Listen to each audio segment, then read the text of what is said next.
의석을 정돈해 주시기 바랍니다. 성원이 되었으므로 제397회 국회 임시회 제2차 정보위원회를 개의하겠습니다.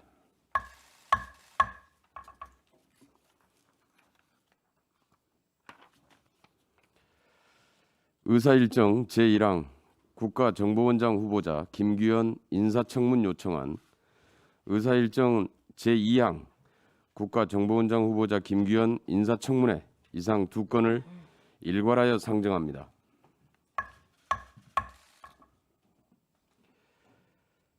전반기 상임위원회 임기 만료를 고려하여 인사청문회 일정이 촉박하게 결정되었음에도 인사청문회를 성실하게 준비하여 주신 것에 대하여 위원님들께 감사드립니다. 위원님 여러분께서도 잘 아시는 바와 같이 인사청문회는 국민의 대표기관인 국회가 공직 후보자의 국정 수행 능력과 도덕성, 준법성, 책임성 등을 검증하는 자리입니다. 국가정보원장은 국외 및 대북정보, 방첩 및 대테러, 반국가단체 안보 침해 행위 등에 대한 정보 수집, 그리고 사이버 공격 및 위협에 대한 예방 및 대응, 정보 및 보안 업무의 기획 조정 등 막중한 직무를 수행합니다. 특히 안보 수사권의 원활한 이관, 새롭게 부상하는 글로벌 신안보 협력의 위협에 대한 선제적이고 충실한 대응 등 그 직무의 중요성이 더욱 커지고 있습니다. 오늘 청문회를 통해서 후보자가 국가정보원장의 직책을 수행할 수 있는 도덕성과 전문성을 갖춘 적합한 인물인지 검증할 수 있기를 기대합니다. 김규현 후보자는 외무고등고시에 합격하여 공직 생활을 시작한 후 미국 대사관 정무공사, 외교부 차관, 국가안보실 2차장을 역임하는 등 30여 년을 외교안보 분야에서 공직 생활을 수행해 왔습니다. 따라서 이 자리가 국민의 대표기관인 국회로부터 공직 후보자로서의 검증을 받는 자리라는 점을 잘 알고 계시리라 생각합니다. 후보자께서는 위원님들의 질의에 솔직하고 성실하게 답변해 주시기를 당부드립니다. 오늘 인사청문회는 국가정보원장 후보자의 선서와 모두 발언을 들은 후에 위원님들의 질의와 후보자의 답변을 듣는 순서로 진행하도록 하겠습니다. 인사청문회 실시 계획서에 따라 후보자의 개인 신상, 자질, 능력, 일반적인 정책에 관한 질의는 공개 회의로 하고 국가기밀 등 국가안전보장과 관련된 정책 질의 사항에 대해서는 정보위원회 회의실로 장소를 옮겨서 비공개로 진행하도록 하겠습니다. 이곳에서 위원님들과 후보자 간의 질의 답변은 회의가 공개로 진행된다는 점을 염두에 두고 발언해 주시기 바랍니다.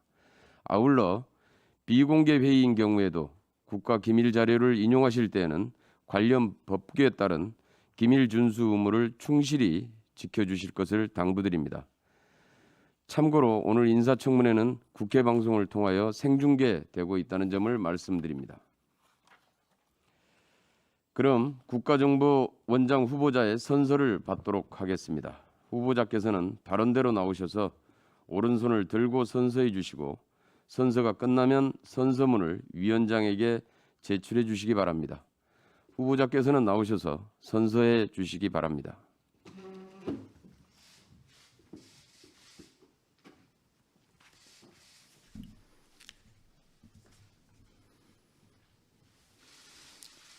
선서, 공직 후보자인 본인은 양심에 따라 숨김과 보탬이 없이 사실 그대로 말할 것을 맹세합니다. 2022년 5월 25일 김규현.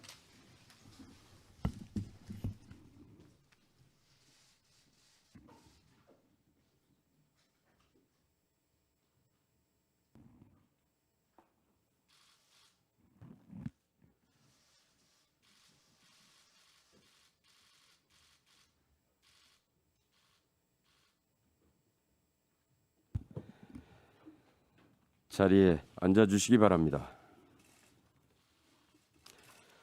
다음은 국가정보원장 후보자의 모두 발언을 듣도록 하겠습니다. 후보자께서는 발언대로 나오셔서 10분의 범위 내에서 모두 발언을 해 주시기 바랍니다.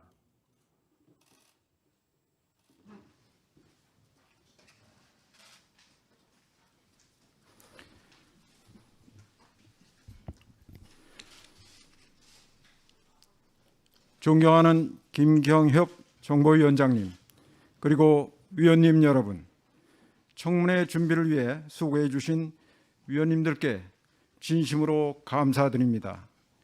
엄중한 시기에 새 정부 첫 국가정보원장 후보자로서 이 자리에 서게 되어 큰 책임감과 사명감을 느낍니다.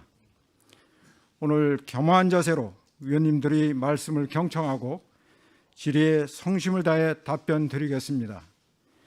존경하는 위원장님, 그리고 위원님 여러분, 저는 지난 1980년 외교관으로 공직에 첫 발을 내디딘 이래 주미 한국 대사관 공사, 외교부 차관, 국가안보실 차장과 외교안보 수석 등을 거치며 40년 가까이 제 나름대로 맡겨진 임무에 최선을 다해 왔습니다.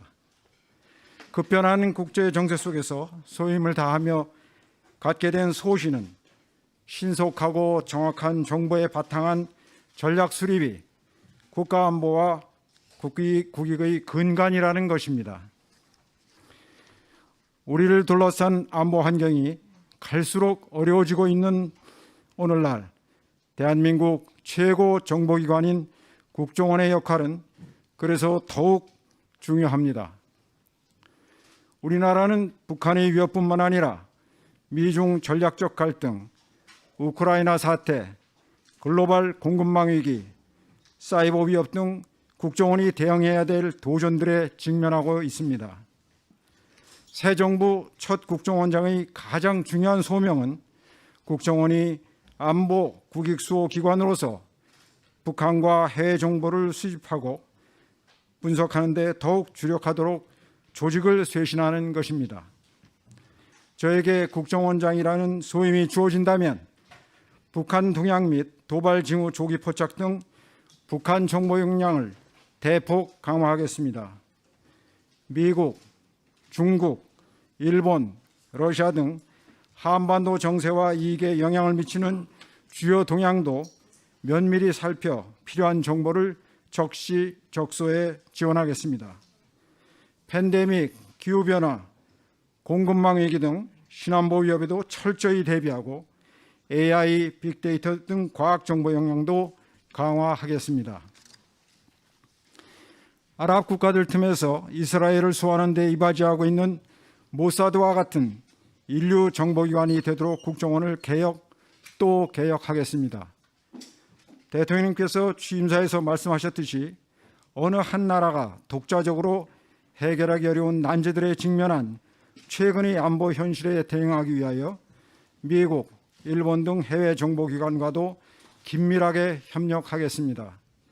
존경하는 위원장님, 위원님 여러분, 국정원은 국내 정치와 완전 절연했고 외교안보에는 여야가 따로 없다고 생각합니다. 국정원법은 국가안전보장과 관련한 중대 상황에 대해 국회 보고를 의무화하고 있습니다. 국가안보에 관해 초당적인 협력이 이루어질 수 있도록 국회 정보위 등을 통해 위원님들께 수시로 안보 정세를 상세히 설명드리겠습니다. 오늘 위원님들의 말씀을 국민의 목소리로 여기고 깊이 새겨 국정원장 후보자로서 스스로를 가다듬고 더욱 분발하는 계기로 삼겠습니다. 국정원에 대해 아낌없는 조언과 지도 편달을 부탁드립니다.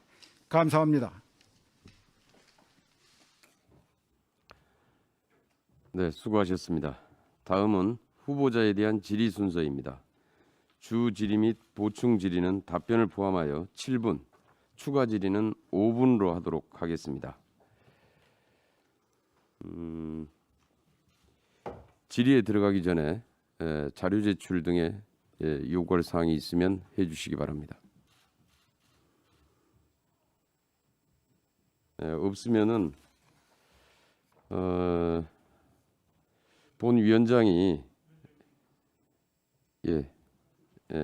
저 하고 가시죠. 본 위원장이 사단법인 양우에 관련 자료 제출을 요청했는데요. 답변이 취임 후에 면밀히 살펴보겠다라는 답변만 왔습니다. 이게 지금 이 내용이 주무관청인 국정원과 그 관리 감독을 받는 양우에 관해 업무 적정성 및 국정원 소속 직원들의 복지 처우에 연관된 질문인데요. 국정원의 수장이라면은 응당히 숙지하고 답변을 해야 될 사안이라고 생각합니다. 그냥 무성의하게 취임하면 그때 살펴보겠다라고 답변이 아니라 국정원에 대해서 정보위원회의 정당한 통제를 받겠다라는 정확한 자세를 가지고 성실하게 답변을 제출해 주시기 바랍니다. 답변을 거부한 사유 중에 하나가 양우의 회원들에 대한 개인정보이기 때문에라고 얘기를 하는데 양우의 회원들에 대한 개인정보를 요청한 게 아닙니다. 전혀 그런 게 아니고 실제로 양우의 전반적인 운영 상태, 그다음에 국정원과의 관계, 국정원의 그동안에 관리해왔던 이 과정들에 대해서 요청을 하는 것이기 때문에 가능하면 이 요청했던 자료를 정오까지 제출을 해주시기 바랍니다. 네, 그리고 조정식 위원님, 예. 네, 네, 더불어민주당 조정식 의원입니다. 자료 제출 요청에 대한 것인데요. 제가 지금까지 인사청문회를 참 수없이 많이 해봤는데, 근데 이번 이제 김규헌 국정원장 후보자 인사청문회에서 제가 후보자의 배우자와 자녀에 대한 자료 제출 요청을 했었습니다. 그런데 인사청문회 직전까지 자료 제출 요구가 제대로 안 왔어요. 그러니까 배우자의 경우는 총 제가 75건의 자료를 요구했는데 그 중에서 66건을 제출을 거부하셨고, 그다음에 자녀의 경우는 총 72건을 제가 요청을 했는데 딱 한 건만 자료가 오고 71건을 제출하지 않으셨어요. 이 자료 제출의 거부 사항에 대해서 개인정보 및 사생활에 속하기 때문에 배우자 직계 비속 본인이 원하지 않아 제출이 하기가 어렵다. 이렇게 그냥 한 줄만 딱 똑같은 답변으로만 일관되게 온 거예요. 그런데 저는 이게 후보자께서 국가의 고위 공직자로서 국회 인사청문회를 하는 데 있어서 이게 굉장히 기본이 안 됐다고 생각을 합니다. 실제로 많은 의원들이 인사청문회를 하고 있지만 대개 저희들이 요청한 자료가 다 모든 다른 국무위원 후보자나 장관 후보자의 인사청문회에서 공통적으로 요구하는 사항입니다. 근데 이에 대해서 일절 요청하지 않는다는 것은 사실상 인사청문회를 굉장히 불성실하게 또는 자료 제출을 거부하는 거나 마찬가지입니다. 그런 데서 후보자께서 이 자료 제출에 대해서 적극적으로 협조를 해주시고 이에 대해서 오전까지 제출을 해주셔야 됩니다. 그렇지 않으면 정상적으로 진행될 수가 없어요. 이에 대해서는 우리 김경애 위원장님께서 단호하게 조치를 해주시기 바랍니다. 예, 다른 노웅래 위원님. 예, 이 자료 제출권과 관련해서 제가 직접 한 것도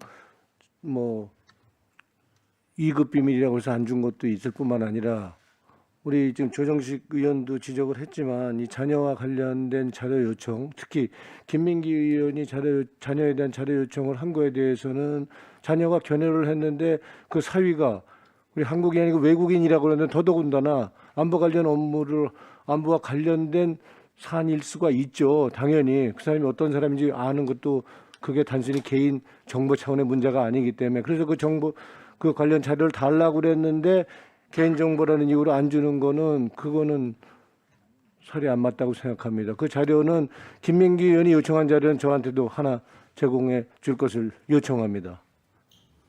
네, 하태경 의원님 발언해 주시기 바랍니다. 못 받아서 그러는데 오늘 세 발 연속 미사일 쏜 것에 대해서 오후에 비공개에 들어가면 현안 보고를 주문을 했는데 준비가 되어 있습니까?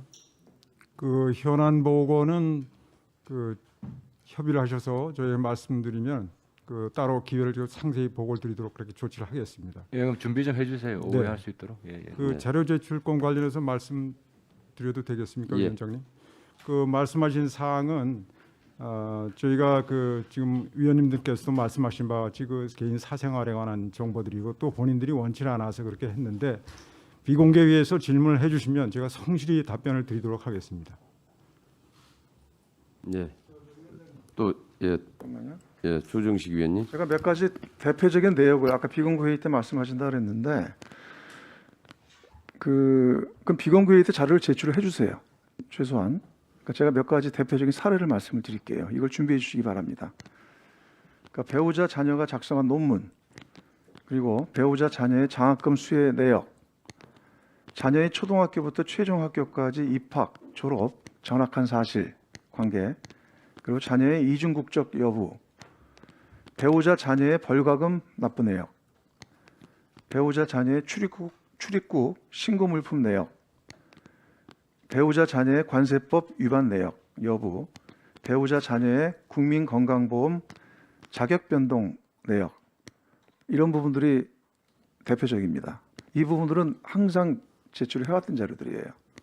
이에 대해 준비를 해주시고 아까 비공개 때 답변을 하시겠다고 하면 그에 대해서는 비공개 때 자료를 제출해 주시기 바랍니다.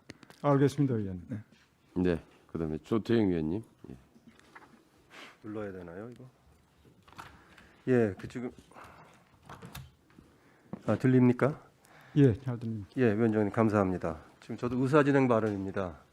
자료 제출과 관련해서 여러 의원님들 말씀이 계시는데 저도 인사청문회가 지금 제가 3번째입니다. 의결통일위원회에서 2차례를 하고 4번째네요. 이 정보위원회에서 1차례를 하고 지금 4번째 하고 있는데 지금 김기현 후보자 자료 제출이 지금 말씀하신 걸 다 보면은 국민들이 보기에 굉장히 불성실하다는 인상을 받을 수 있을 것 같아요.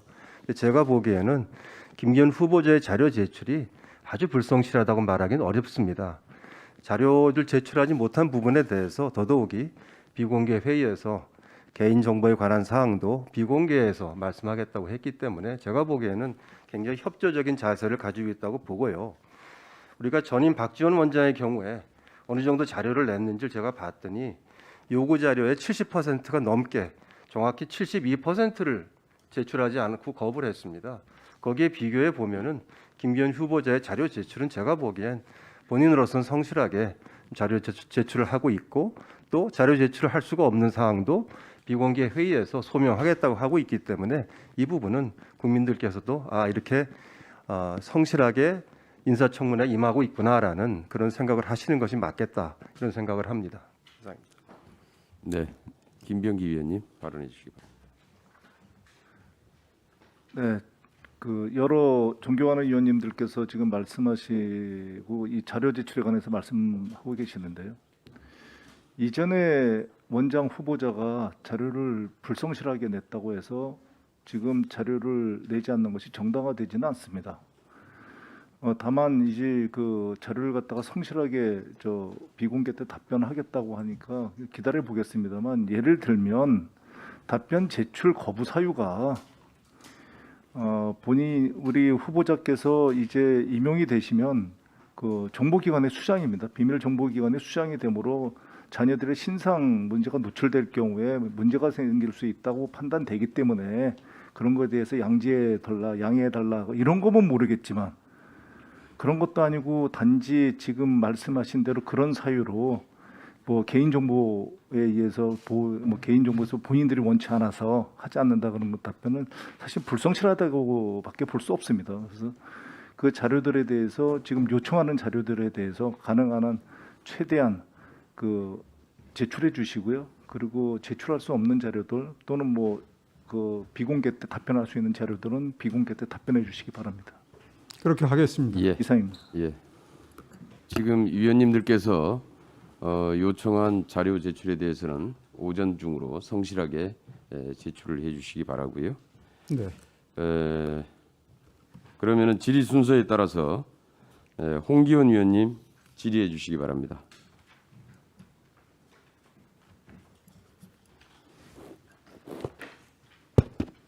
예, 저 평택시갑 출신 홍기원 의원입니다. 이제 후보자께서 정식 임명되면 이끌어갈 국가정보원은 국가안보에 중요한 역할을 하는 정보기관입니다. 그렇지만 국정원은 과거에 본연의 임무보다는 정권 보위를 위한 각종 공작, 불법 행위를 많이 해온 그런 어두운 역사가 있습니다. 뭐 댓글 공작이라든지 민간인 사찰이라든지 특수활동비 유용이라든지 이런 행위들을 많이 했었습니다. 이로 인해서 이명박 정부 때는 원세훈 원장님이, 그리고 박근혜 정부 때는 남재준, 이병기, 이병호 원장님들이 불법, 탈법 행위로 다 엄중한 법적 처벌을 받았습니다. 이러한 사실 잘 알고 계시죠? 네. 이로 인해서 국정원은 국민의 신뢰를 많이 잃었습니다. 그래서 문재인 정부는 국정원이 국민의 신뢰를 잃는 행위를 다시 하지 못하도록, 그리고 과거로 돌아가지 못하도록 그러한 국정원 개혁 조치들을 강하게 했습니다. 후보자께서는 그 내용에 대해서 잘 알고 계십니까? 네. 구체적으로 한번 말씀해 주시겠어요? 문재인 정부 때 어떠한 국정원 개혁이 있었는지. 지금 의원님께서 말씀하신 대로 과거에 국정원이 그러한 불미스러운 일에 개입한 것에 대해서 개혁의 조치로 저희가 국내 정보 수집을 일치하지 못하도록 한 것이 제일 큰 것이라고 생각을 합니다. 그에 따라서 저희들 국정원 내에 국내 정서 정보를 수집하는 그 조직을 완전히 해체했습니다. 지금은 아까 모두에서 말씀드렸다시피 저희 국정원은 국내 정치에 관한 그런 정보를 수집하지 않도록 되어 있고 그에 철저히 이것을 준수하고 있습니다. 또한 그 특별 활동비도 그 특활비 항목을 없앴고 안보비에서 철저히 예산 집행에도 그것을 한목적으로 쓰도록 이렇게 되어 있고, 또 정보위에 분계받아 저희가 예산 사용 내용을 다른 어느 부처와는 달리 보고토록 이렇게 되어 있습니다. 예. 앞으로도 그것을 더욱 철저히 지켜나가고 절대로 그런 일이 다시 발생하지 않도록 저희들이 모든 것을 철저히 준수하도록 하겠습니다. 예, 그렇습니다. 앞으로 국정원은 국내 정치에 개입하는 어떠한 행위도 하지 못하도록 법적으로 금지되어 있고 조직도 없어졌고 또 대공 수사권은 경찰로 이관하도록 그렇게 되어 있습니다. 근데 아까 제가 말씀드렸던 전직 국정원장들이 각종 불법 행위를 한 그 상황을 보면 그 당시에도 그러한 행위들은 불법 행위였습니다. 그렇죠? 그렇기 때문에 법적인 단죄를 받은 것인데 그분들은 그러한 행위를 했습니다. 왜 그랬을까요? 관련해서 의원님 질의에 말씀드리자면 저희 잘 아시다시피 현 윤석열 대통령께서는 제가 질문을 할게요. 그러니까 결국은 그분들이 국가나 국민 또는 법을 준수한다기보다는 결국은 정권을 지키겠다 또는 대통령께 충성한다는 그러한 사적인 마음이 앞섰기 때문입니다. 그래서 질문하는데요. 후보자께서는 대통령의 명령을 따를 것인지 국민의 명령을 따를 것인지 정권이 우선인지 국가가 우선인지 이러한 선택의 기로가 있을 때 어떻게 하시겠습니까? 짧게 답변해 주세요. 윤석열 대통령께서는 저에게도 만약 국정원장이 된다면 절대로 국내 정치에 관한 것은 해서는 안 된다는 아주 엄명을 내리셨습니다. 예, 그런데 저 후보자께서 과거에 한 말씀을 보면 좀 걱정이 됩니다. 그 세월호 사태가 났을 때, 참사가 났을 때 후보자께서는 위기관리센터를 책임지는 국가안보실 1차장이셨잖아요. 예, 그때 그 세월호 관련해서 박근혜 대통령 탄핵되고 그 헌법재판소에서 변론이 이루어질 때 후보자께서는 이렇게 말씀하셨어요. 2017년 2월 1일 제10차 변론일 때인데 선진국을 보면 대형 사건의 모든 것은 현장 시스템으로 운영되는 것이지 국가 원수 책임이란 건 들어본 적이 없다. 그런 식으로 보면 모든 사고의 책임은 대통령에게 있다는 것이다. 성수대교 사고로 대통령이 탄핵된다는 말은 들어본 적이 없다. 이렇게 말씀을 하셨습니다. 맞죠? 네. 지금도 똑같은 입장입니까? 제가 당시 그 말씀드린 그 발언의 취지는 그러한 사고가 났을 때 대통령이 법적 책임을 지지 않는다는 그런 취지로 말씀을 드린 겁니다. 헌법재판소가 그에 대한 탄핵에 관련되는 그런 것이었기 때문에 그런 말씀을 드렸고, 위원님도 잘 아시다시피 헌재도 탄핵 심판 그 결과 거기에서 분명히 이런 세월호 사고 대처 과정에서 있었던 문제는 탄핵 소추 심판의 대상이 아니고 또 소추의 대상도 아니라고 분명히 지적한 바 있습니다. 그 법 구문상으로 그렇게 될지 몰라도요. 성수대교는 그냥 어느 날 한순간에 다리가 끊어진 거고 세월호 참사는 배가 천천히 가라앉는 중에 수많은 대한민국 국민이 그 배 안에 갇혀 있고 그 모든 장면이 생중계되는 그러한 상황이었어요. 시간적으로도 상당한 간격이 있었고 그런 사안에 대해서 성수대교하고 비교한다든지 또는 모든 대형 사건이 국가 시스템으로 운영되는 거지 국가 대통령이 책임이 없다. 이렇게 말씀하시는 그 자세로 국정원장을 만약 하시게 된다면은 심히 걱정이 됩니다. 그 세월호 사건에 대해서는 지금도 그 유가족들에게 대해서 이루 말할 수 없는 그 죄송함과 또 그분들의 슬픔에 대해서 아픔에 대해서 깊이 애도하고 또 위로의 말씀을 드립니다. 다만 그 당시는 헌법재판소에서 그 대통령의 탄핵에 관한 심판이 진행 중이었기 때문에 법적인 측면에서 그런 말씀을 드린 것입니다. 그 전임 국정원장님들도요. 제가 생각할 때 개인적 사적 이익을 위해서 그런 불법 행위, 탈법 행위를 했다고는 생각지 않아요. 그게 대통령을 위하는 길이다 또는 국가를 위하는 길이다고 생각하실 가능성도 있습니다. 그래서 그 헌법재판소에서 하셨던 그 말씀이 정말로 법적 관점만 들어갔다고 말씀하시는데 이러한 그 전체적인 맥락을 보면 국가위기관리센터 책임자인 안보실 1차장이 자리에 있었던 분이 하실 말씀은 아니다 그런 생각이 듭니다. 네, 홍기현 의원님 수고하셨습니다. 다음은 권성동 위원님 순서인데 아직 도착을 안 하셨으므로 조정식 위원님 질의해 주시기 바랍니다.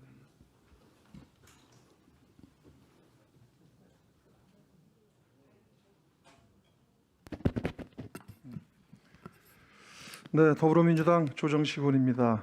네. 방금 전에 홍기현 의원님께서 세월호 참사 관련해서 잠깐 언급이 있었기 때문에 이와 관련 내용을 먼저 좀 질의를 좀 연관해서 드리도록 하겠습니다. 그 2014년 4월 16일 세월호 참사가 벌어진 당일 후보자는 청와대 국가안보실 1차장으로 그때 재직 중이었었죠. 네, 그 세월호 참사 당시에 청와대의 대응 부서가 국가안보실입니다. 맞죠? 좀 말씀을 드려도 되겠습니까? 네, 간단히 말씀해 보세요. 사고가 초기에 발생했을 때 상황 파악과 보고는 국가안보실에서 오전 중에 했습니다. 그 위에 대처는 관할 부서를 통과해야 되기 때문에 그것은 대통령 비서실에서 업무를 진행을 했습니다. 자, 그때 먼저 청와대 대응부서가 그때 안보실이었고 또 그 산하에 위기관리센터가 있지 않습니까? 네, 상황 파악을 위한 조직입니다. 네, 그리고 그 위기관리센터는 그 안보실 1차장 소관부서입니다. 맞죠? 저희의 그 안보실의 최종 그 통괄자는 안보실장입니다. 저는 그 차석으로서 거기에 그 업무를 보좌하는 그런 역할을 했습니다. 아니, 안보실 1차장 소관부서 아닙니까? 직제상으로 그리고 하여튼 그 위에 안보실장이 계신 네, 거고요. 실장이 계시죠. 그렇잖아요. 네. 그러니까 그 세월호 참사 당시의 대응과 그 이후에 진상규명 과정에 대한 여러 가지 진행들이 있었습니다. 그런 부분들로부터 후보자는 저는 책임에서 자유롭지 못하다고 저는 생각을 합니다. 자, 먼저 그때 가장 논란이 됐던 게 박근혜 대통령에 대한 보고 및 지시 시각에 대한 논란이 크게 일었습니다. 그거 알고 계시죠? 네, 세월호 참사 관련해서 그 박근혜 대통령에 대한 최초 보고 시각이 몇 시였습니까? 그 당시 저희들로는 그 상황실 근무자들이 작성한 일지, 자료 등에 의해서 관련자들이 모두 실장을 비롯해서 10시로 알고 있었습니다. 자, 근데 검찰 조사 결과 10시 19분에서 20분 사이 대통령 최초 서면 보고가 이루어진 게 맞죠? 검찰 조사를 받으면서 그런 사실을 인지하게 됐습니다. 후보자께서 국회 세월호 국조특위에 출석해서 이 대통령 최고 보고 시각과 대통령 최초 지시 시각을 특위위원들에게 허위로 보고한 게 됐습니다. 맞죠? 저는 그것에 동의하지 않습니다. 당시 저희들이 모든 기록과 자, 그러면 또 그렇게 알고 있었기 때문에 제가 인지하고 있는 그대로 진술한 그때 것입니다. 골든 타임이 몇 시입니까? 골든 타임에 관한 것은 그 당시에 기억을 하시겠습니다만 여러 가지 주장들이 있었습니다. 뭐 72시간 설도 있었고, 근데 나중에 저희들이 세월호가 전복된 시간이 몇 시입니까?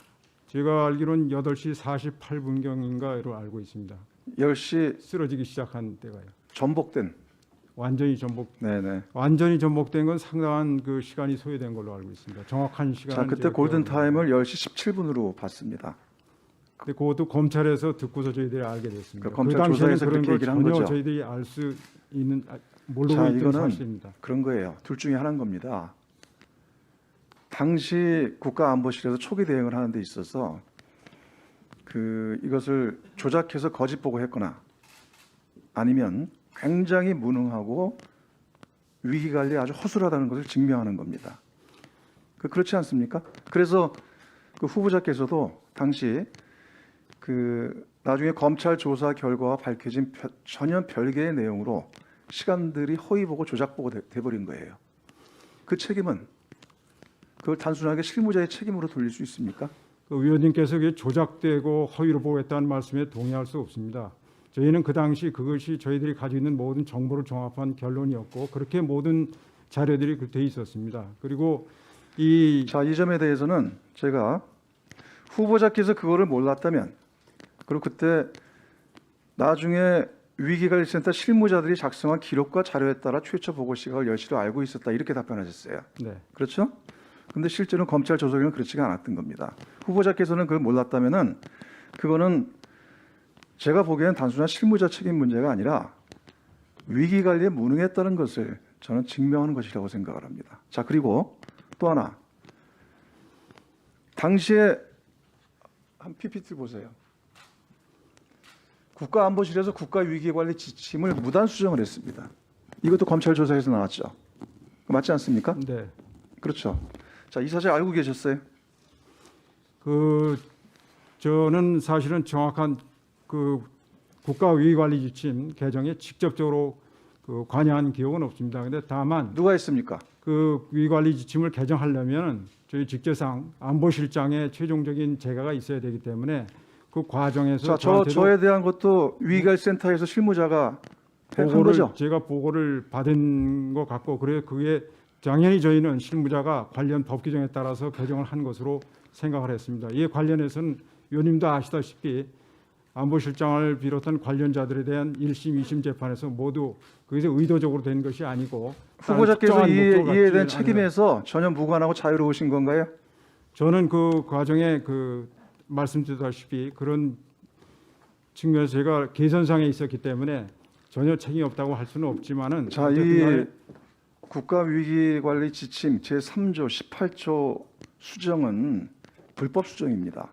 이것은 검찰 조사 결과도 공영서류 손상죄와 직권남용죄에 해당이 돼요.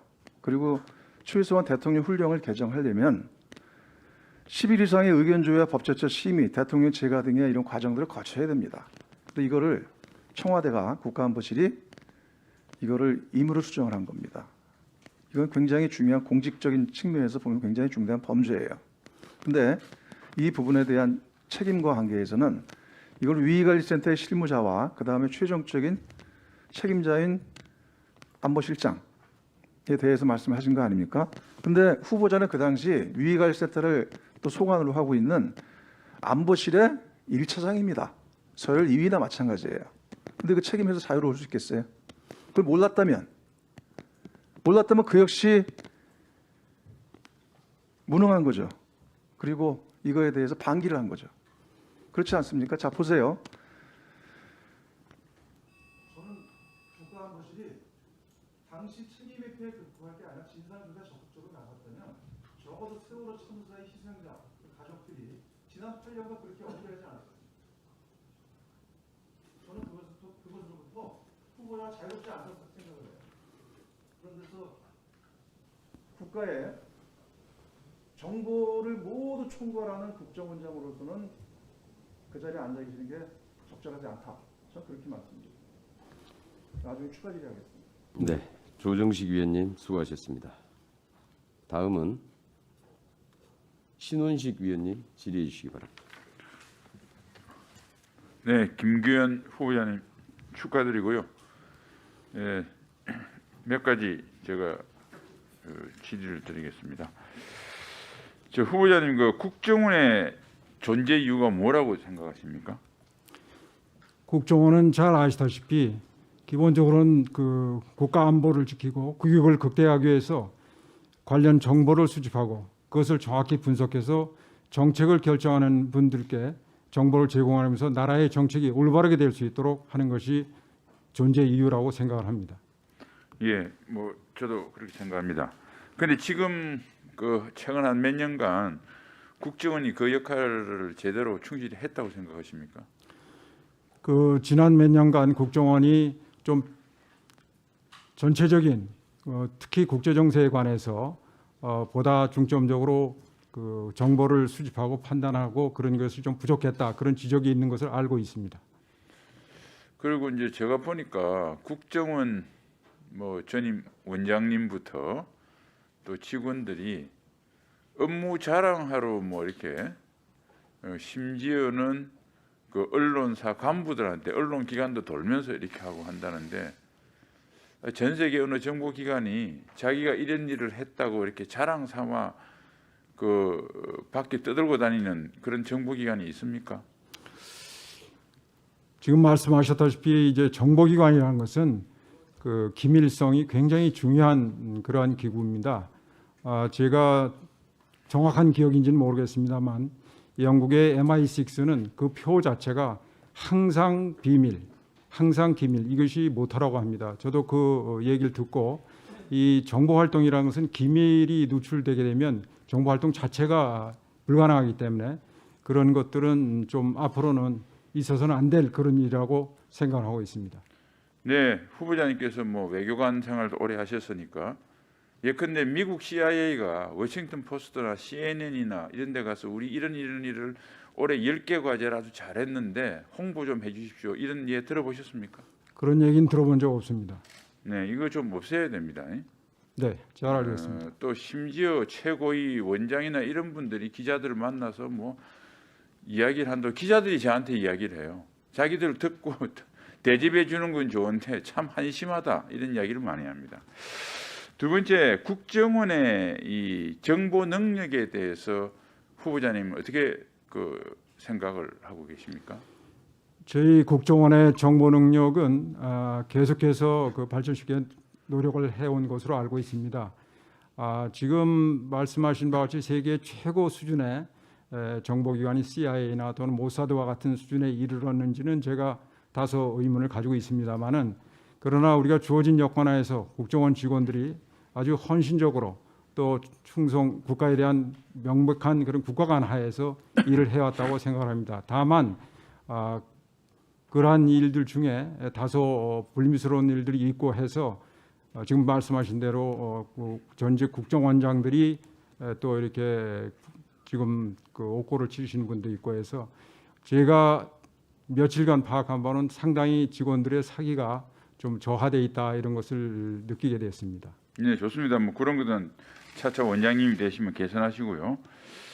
우리 정부 이야기할 때 일단 수집 능력이라는 측면이 있고, 그다음에 그 수집을 하여튼 처리를 통해서 하여튼 판단 분석 과정을 통해서 결국은 쓸 수 있는 정보를 생산하는 그 과정, 두 가지가 크게 보면 가장 큰 정보의 능력인데, 수집 능력에 대해서도 물론 우리 정보위원들한테 비공개라고 할지라도 세세히 설명할 수 없는 그런 한계는 인정합니다만은, 수집도 보면 차라리 보고를 안 했으면 좋은데 신문이나 기타 소위 말해서 공개 첩보를 적당히 해서 수집된 것처럼 하는 경우가 굉장히 많이 봤고요.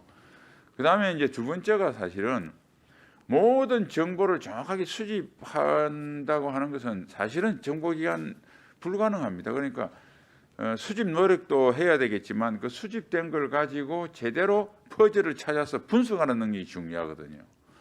근데 제가 뭐 정보에 와서 좀 약간 이렇게 단정적으로 이야기하는 게 조금 뭐 과장되거나 뭐 국정원 직원들 기분 나쁠 수지는 모르겠는데, 제가 분석하는 업무를 봐서 너무너무 그 합리적인 소위 제가 군에서 배운 정부의 기본 교리에 입각해서도 너무 좀 미흡하더라.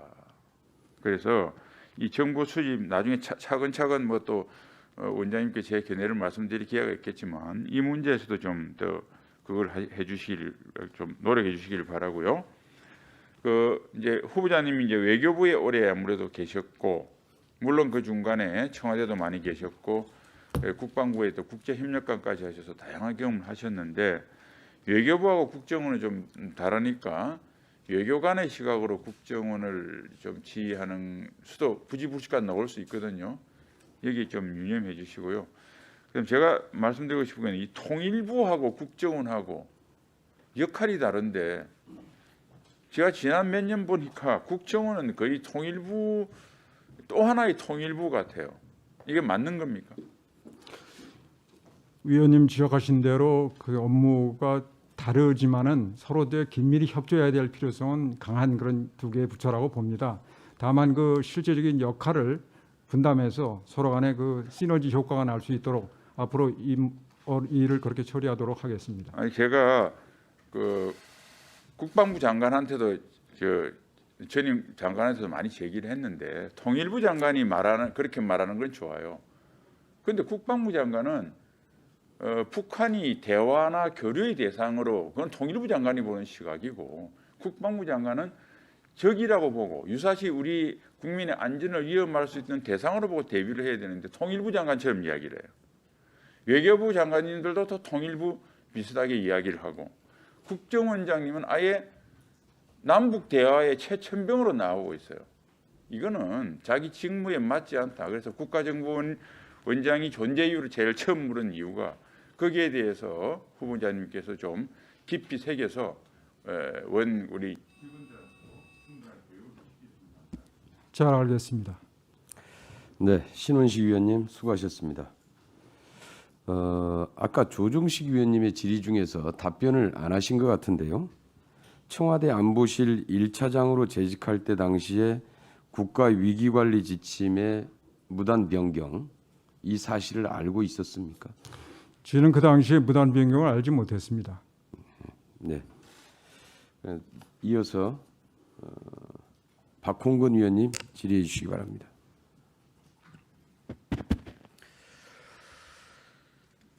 예, 후보자님 앞서 세월호 문제와 관련해서 지적이 2번 정도 있었는데요. 국정원장으로 지명되니까 세월호 참사 유가족들도 시민단체가 지명 철회해달라고 호소하는 거 혹시 들어보셨습니까? 예, 말씀 들었습니다. 이 세월호 참사 관련해서 희생자나 유가족들에게 공식 사과한 적이 있었습니까? 그 세월호 사건이 발생한 이래 지금까지 전 세월호 유가족들에 대해서 공식적으로 참으로 사과한 적이 있었냐고요? 공식적으로 저에게 그런 기회가 준 적은 없습니다. 이게 한번 다시 한번 말씀을 주시죠. 예, 세월호로 인해서 이루 말할 수 없는 비극을 겪으신 유가족들께 정말 온 마음으로 죄송하다는 말씀을 드리고 심심한 위로의 말씀을 드립니다. 뭐에 대해서 사과를 하시는 겁니까?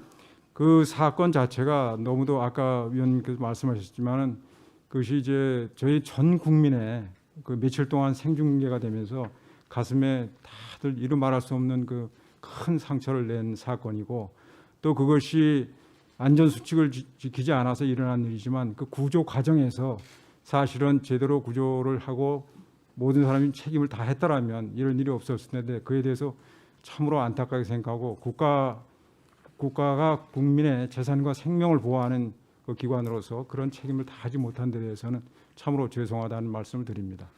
그 안보 책임자로서 그런 무거운 책임감과 사과를 느끼시는데 다시 국정원장 후보로 나오신 것은 적절하다 보십니까? 그런 그 인사에 관한 것은 제가 말씀드리는 건 적절치 않다고 생각을 합니다. 아니 본인의 양심의 문제 아닙니까? 잘못했고 사과를 했는데 다시 중요한 저는 그분들께 대해서 지금 제가 마음으로 느끼는 그런 위로의 말씀을 드리는 것입니다. 국정원의 정치적 중립은 법에도 명시되어 있지 않습니까? 예. 이 국정원장의 정치적 중립, 독립 이거 대단히 이제 중요한 그런 권한 역할이 될 텐데 그런 점에서 이 국정원 인사 또 예산을 담당하는 기조실장 벌써 내정설 돌고 있는 것 아시죠? 저는 뭐 그런 데 대해서는 자세히 듣지 못했습니다. 아니 우리 국민들이 다 기사를 통해서 보고 있는데 접하지도 못했습니까? 근데 그런 설에 관한 것은 뭐 제가 인사에 관한 것은 좀 말씀드리기 적절치 않고 제가 내정 설이야 뭐 여러 사람들이 이름이 되니까 그러면 윤석열 대통령과 기조실장이나 차장들에 대해서 상의한 적이 있습니까 없습니까? 저는 지금 아직 후보자이기 때문에 인사에 관한 것은 상의를 하지 않고 있습니다. 그러니까 전혀 그동안 상의를 하지 않았다라고 확신 있게 말씀하실 수 있습니까? 네. 예. 그러면 이렇게 여쭤보겠습니다. 조상준 전 검사장이 기조실장으로 지금 내정됐다는 보도들이 많이 나왔습니다. 전혀 모르고 있다 이 말씀이신데 현재 법에 의하면 제청을 누가 하도록 되어 있죠? 국정원장이 하게 돼 있는 것으로 알고 있습니다. 그러면 국정원장이 되신다면 차장이나 또는 기조실장에 대해서 대통령이 요구한 것을 그대로 받을 겁니까? 아니면 원장으로서 판단하실 겁니까? 저는 그러한 차장급 정무직 직원에 대해서는 저희가 그 적당한 인물이 누구인지 그런 것을 여러 경로를 통해서 확인하고 또 검증을 해서 누가 제일 적격자인지 해서 대통령께 건의를 드리도록 그렇게 할 생각입니다. 이미 이렇게 대통령의 측근이 기조실장으로 내정됐다는 소문이 파다하고 언론에 많은 보도가 났는데 만약에 원장 되시고 나서 대통령 비서실에서나 대통령이 이 사람으로 해야 된다고 요청이 들어온 것은 그건 이미 내정설이 결국은 사실로 확인되는 거 아니겠습니까? 이건 원장으로서의 재청권이 침해당한 법이 위반당한 이런 것으로 저희가 볼 수밖에 없다 보는데 그렇게 되면 결국은 그런 법과 절차 균형과 견제가 다 무너진 것이다 이렇게 보는데 만약에 조상준 전 검사장을 포함해서 대통령의 그런 찍어내리기식 재청 요구가 있으면 거부하겠습니까? 저는 하여튼 제가 국정원장으로 된다면 그런 인사에 대해서 저 나름대로 판단을 할 것입니다. 그러니까 지금 머릿속에 지금 방금 언급한 조상준 검사장도 머릿속에 들어 있습니까? 그 인사에 관한 것은 제가 더 이상 말씀드리기 좀 인사의 어렵다는 문제 떠나서 말씀드립니다. 법에 정해진 재청권 행사의 주체이기 때문에 그렇습니다. 저는 지금 후보자로서 그의 인사권에 대해서는 말씀드리지 않는 게 좋을 것 같습니다.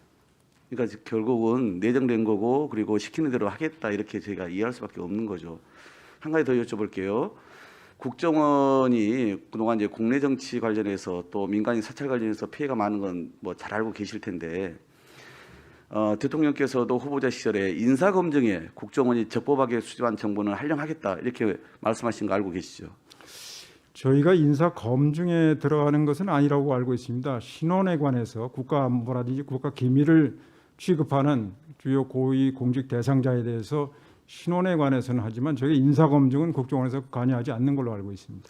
뭐 고위 공무원뿐만 아니라 공무원, 교직원, 기타 민간인에 대해서도 신원 조사를 하고 있고 이게 결국은 국내 정보 활동을 유지하는 어떤 수단이 되지 않냐 이런 비판이 있었고 또 이런 신원 조사를 포함해서 국정원의 각종 이 정보 활용에 대한 게 어떤 인사 검증에 법적 근거가 없는 건 아시지 않습니까? 저희는 하여튼 국정원법과 그 보안 관리 규정에 따라서 그게 법에서 허용되는 한에서만 아까 말씀드린 국가 기밀을 그러니까 거기에 당하는 대해서 신원 그것만 조사 하지 더 이상 그런 것은 안 하는 거 앞으로도 그게 없다고 봅니다. 물론 당연히 그렇게 하셔야 되는데 이 네. 신원 조사 업무와 관련해서 법적 근거가 없이 지금 할 수 있다고 보십니까? 아니면 법적 근거가 필요하다 보십니까? 신원 조사는 하여튼 국정원법과 보안 관리 규정에 의해서 할 수 있다고 보고 있습니다. 여기에 대한 논란이 있습니다. 저희가 이건 짚어 나갈 텐데 하나 더 연관해서 여쭤볼게요.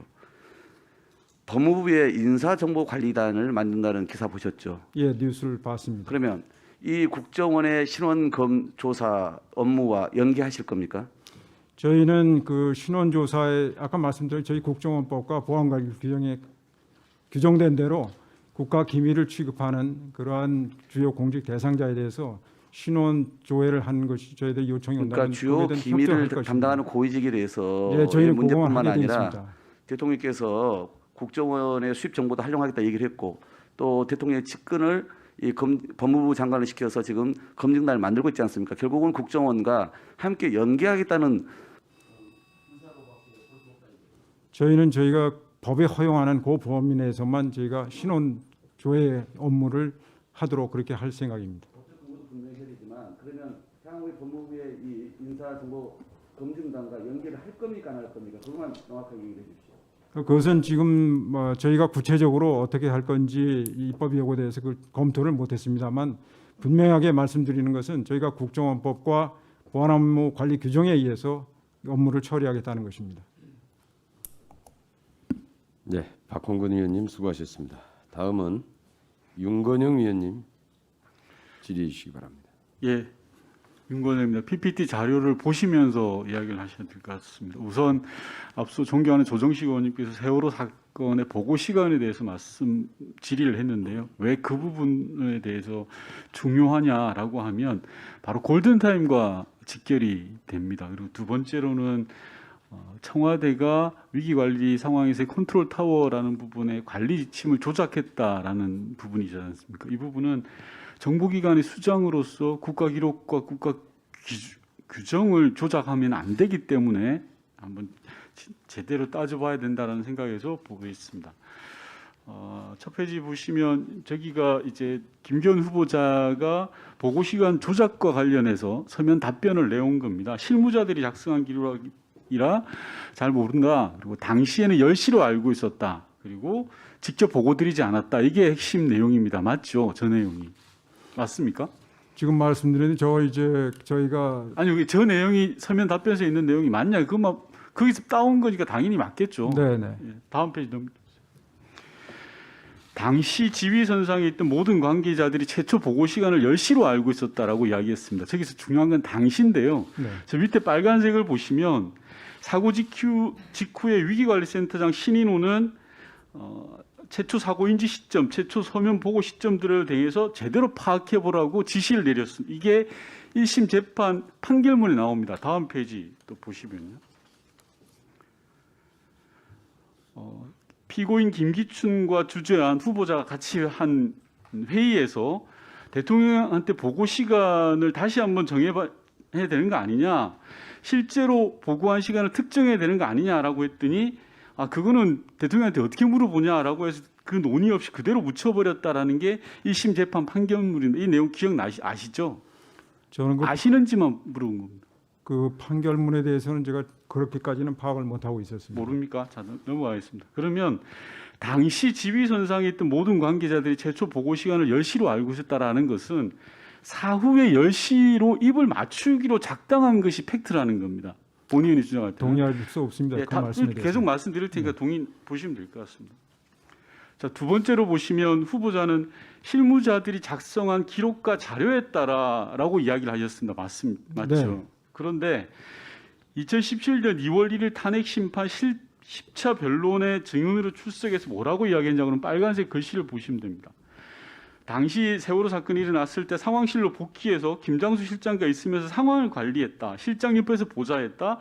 문서를 작성하고 고치고 보고서를 포함하는 일을 했다라고 본인 스스로 이야기를 하셨습니다. 맞습니까? 제가 보고서를 작성하고 고치고 했다고 발언한 적은 없습니다. 저기 나와 있습니다. 저 기록 그대로입니다.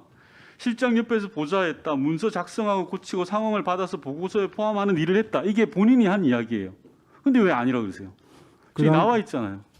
그러니까 그 당시 실장 옆에서 있으면서 아니 탄핵소추 심판 때 이렇게 본인이 증인으로 출석해서 하셨다고요. 아니 그게 이제 어느 정도 관여했다는 그런 정도의 예. 차이가 있는 것입니다. 네. 다음 넘어가겠습니다. 시간이 없어서.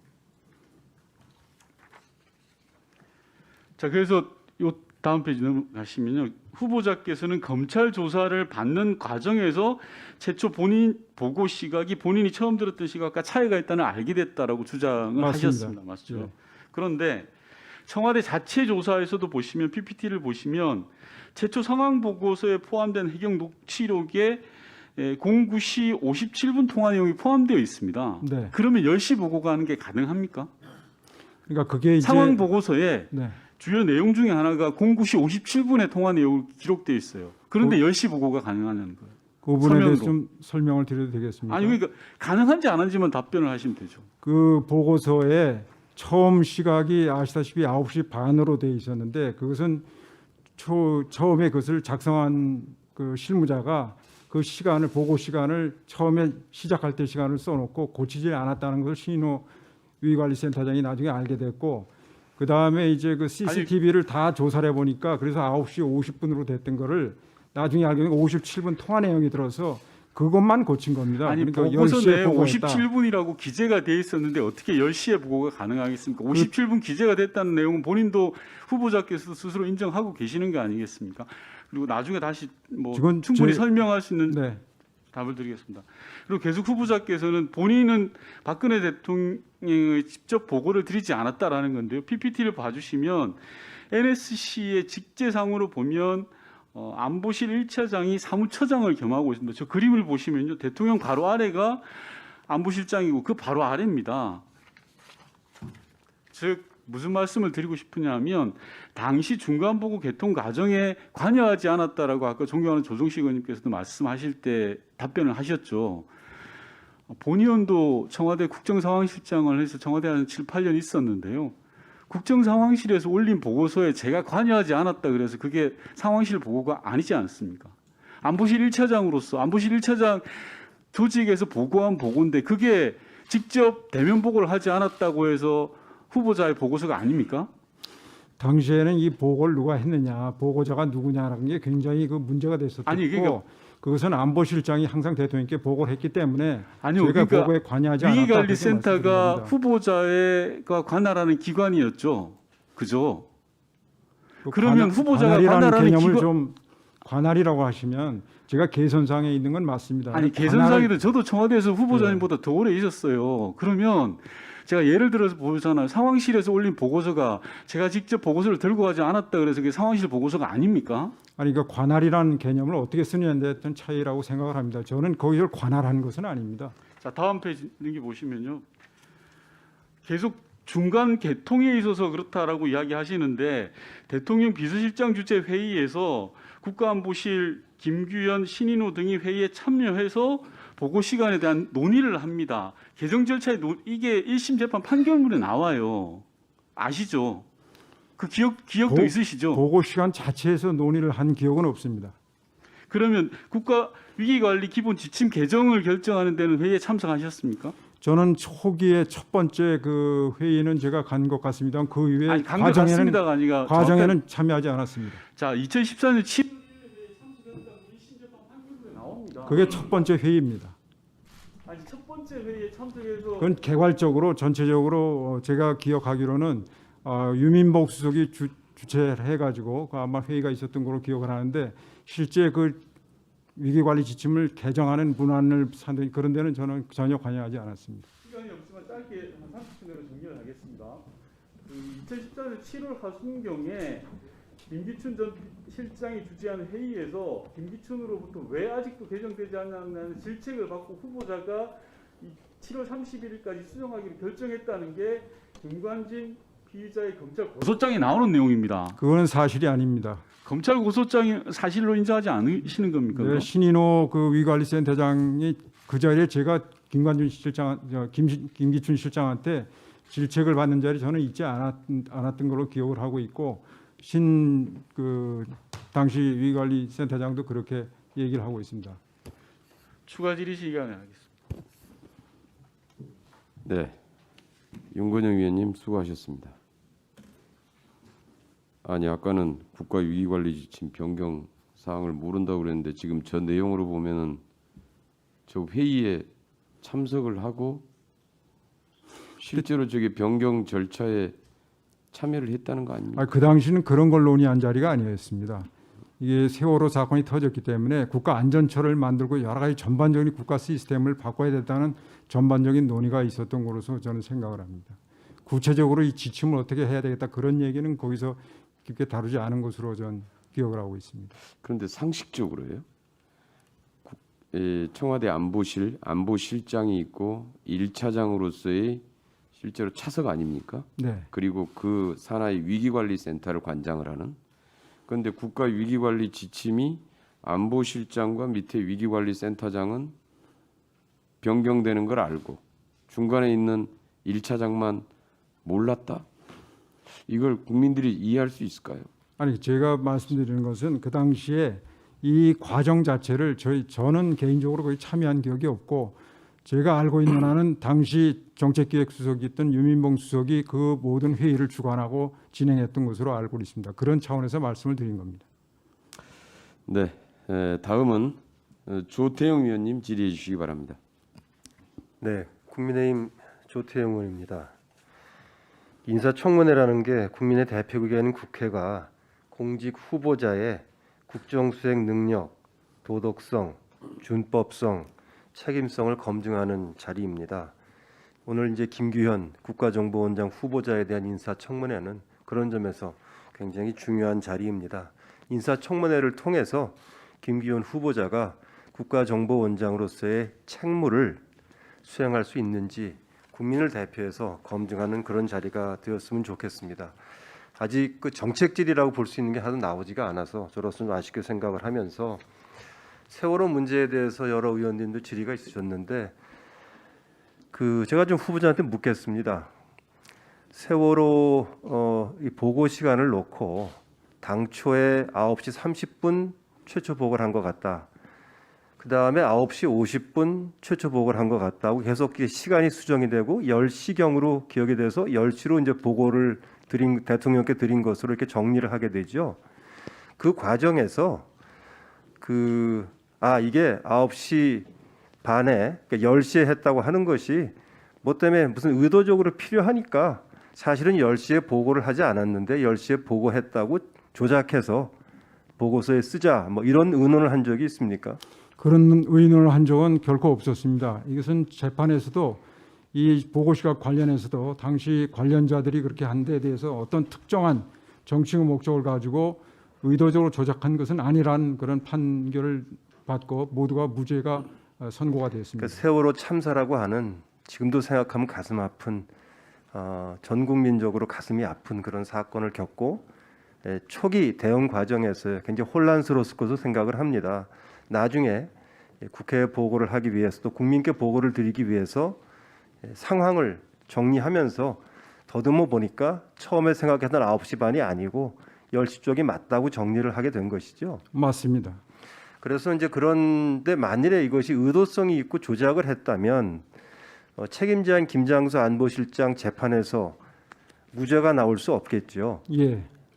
무죄가 나온 것을 보면은 이 과정에서 국민을 기만하려고 하는 의도가 없었기 때문에 법원이 무죄 판결을 내린 거 아니겠습니까? 맞습니다.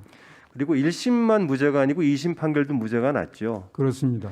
뭐 대법원 판결까지 물론 기다려봐야 되긴 합니다만은 마치 보고 시간 문제에 대해서 어떤 의도를 가지고 조작을 했다라고 하는 인상을 주는 듯한 그러한 회의 진행이 있다고 할 것 같으면 이건 법원의 판결 내용하고 정면으로 배치되는 건다고 본의원 생각합니다. 후보자께 제 의견을 물어보지는 않겠습니다. 자, 그럼 후보자는 국정원장이 되시면 어떤 일이 가장 국정원에서 중요한 일이라고 생각합니까?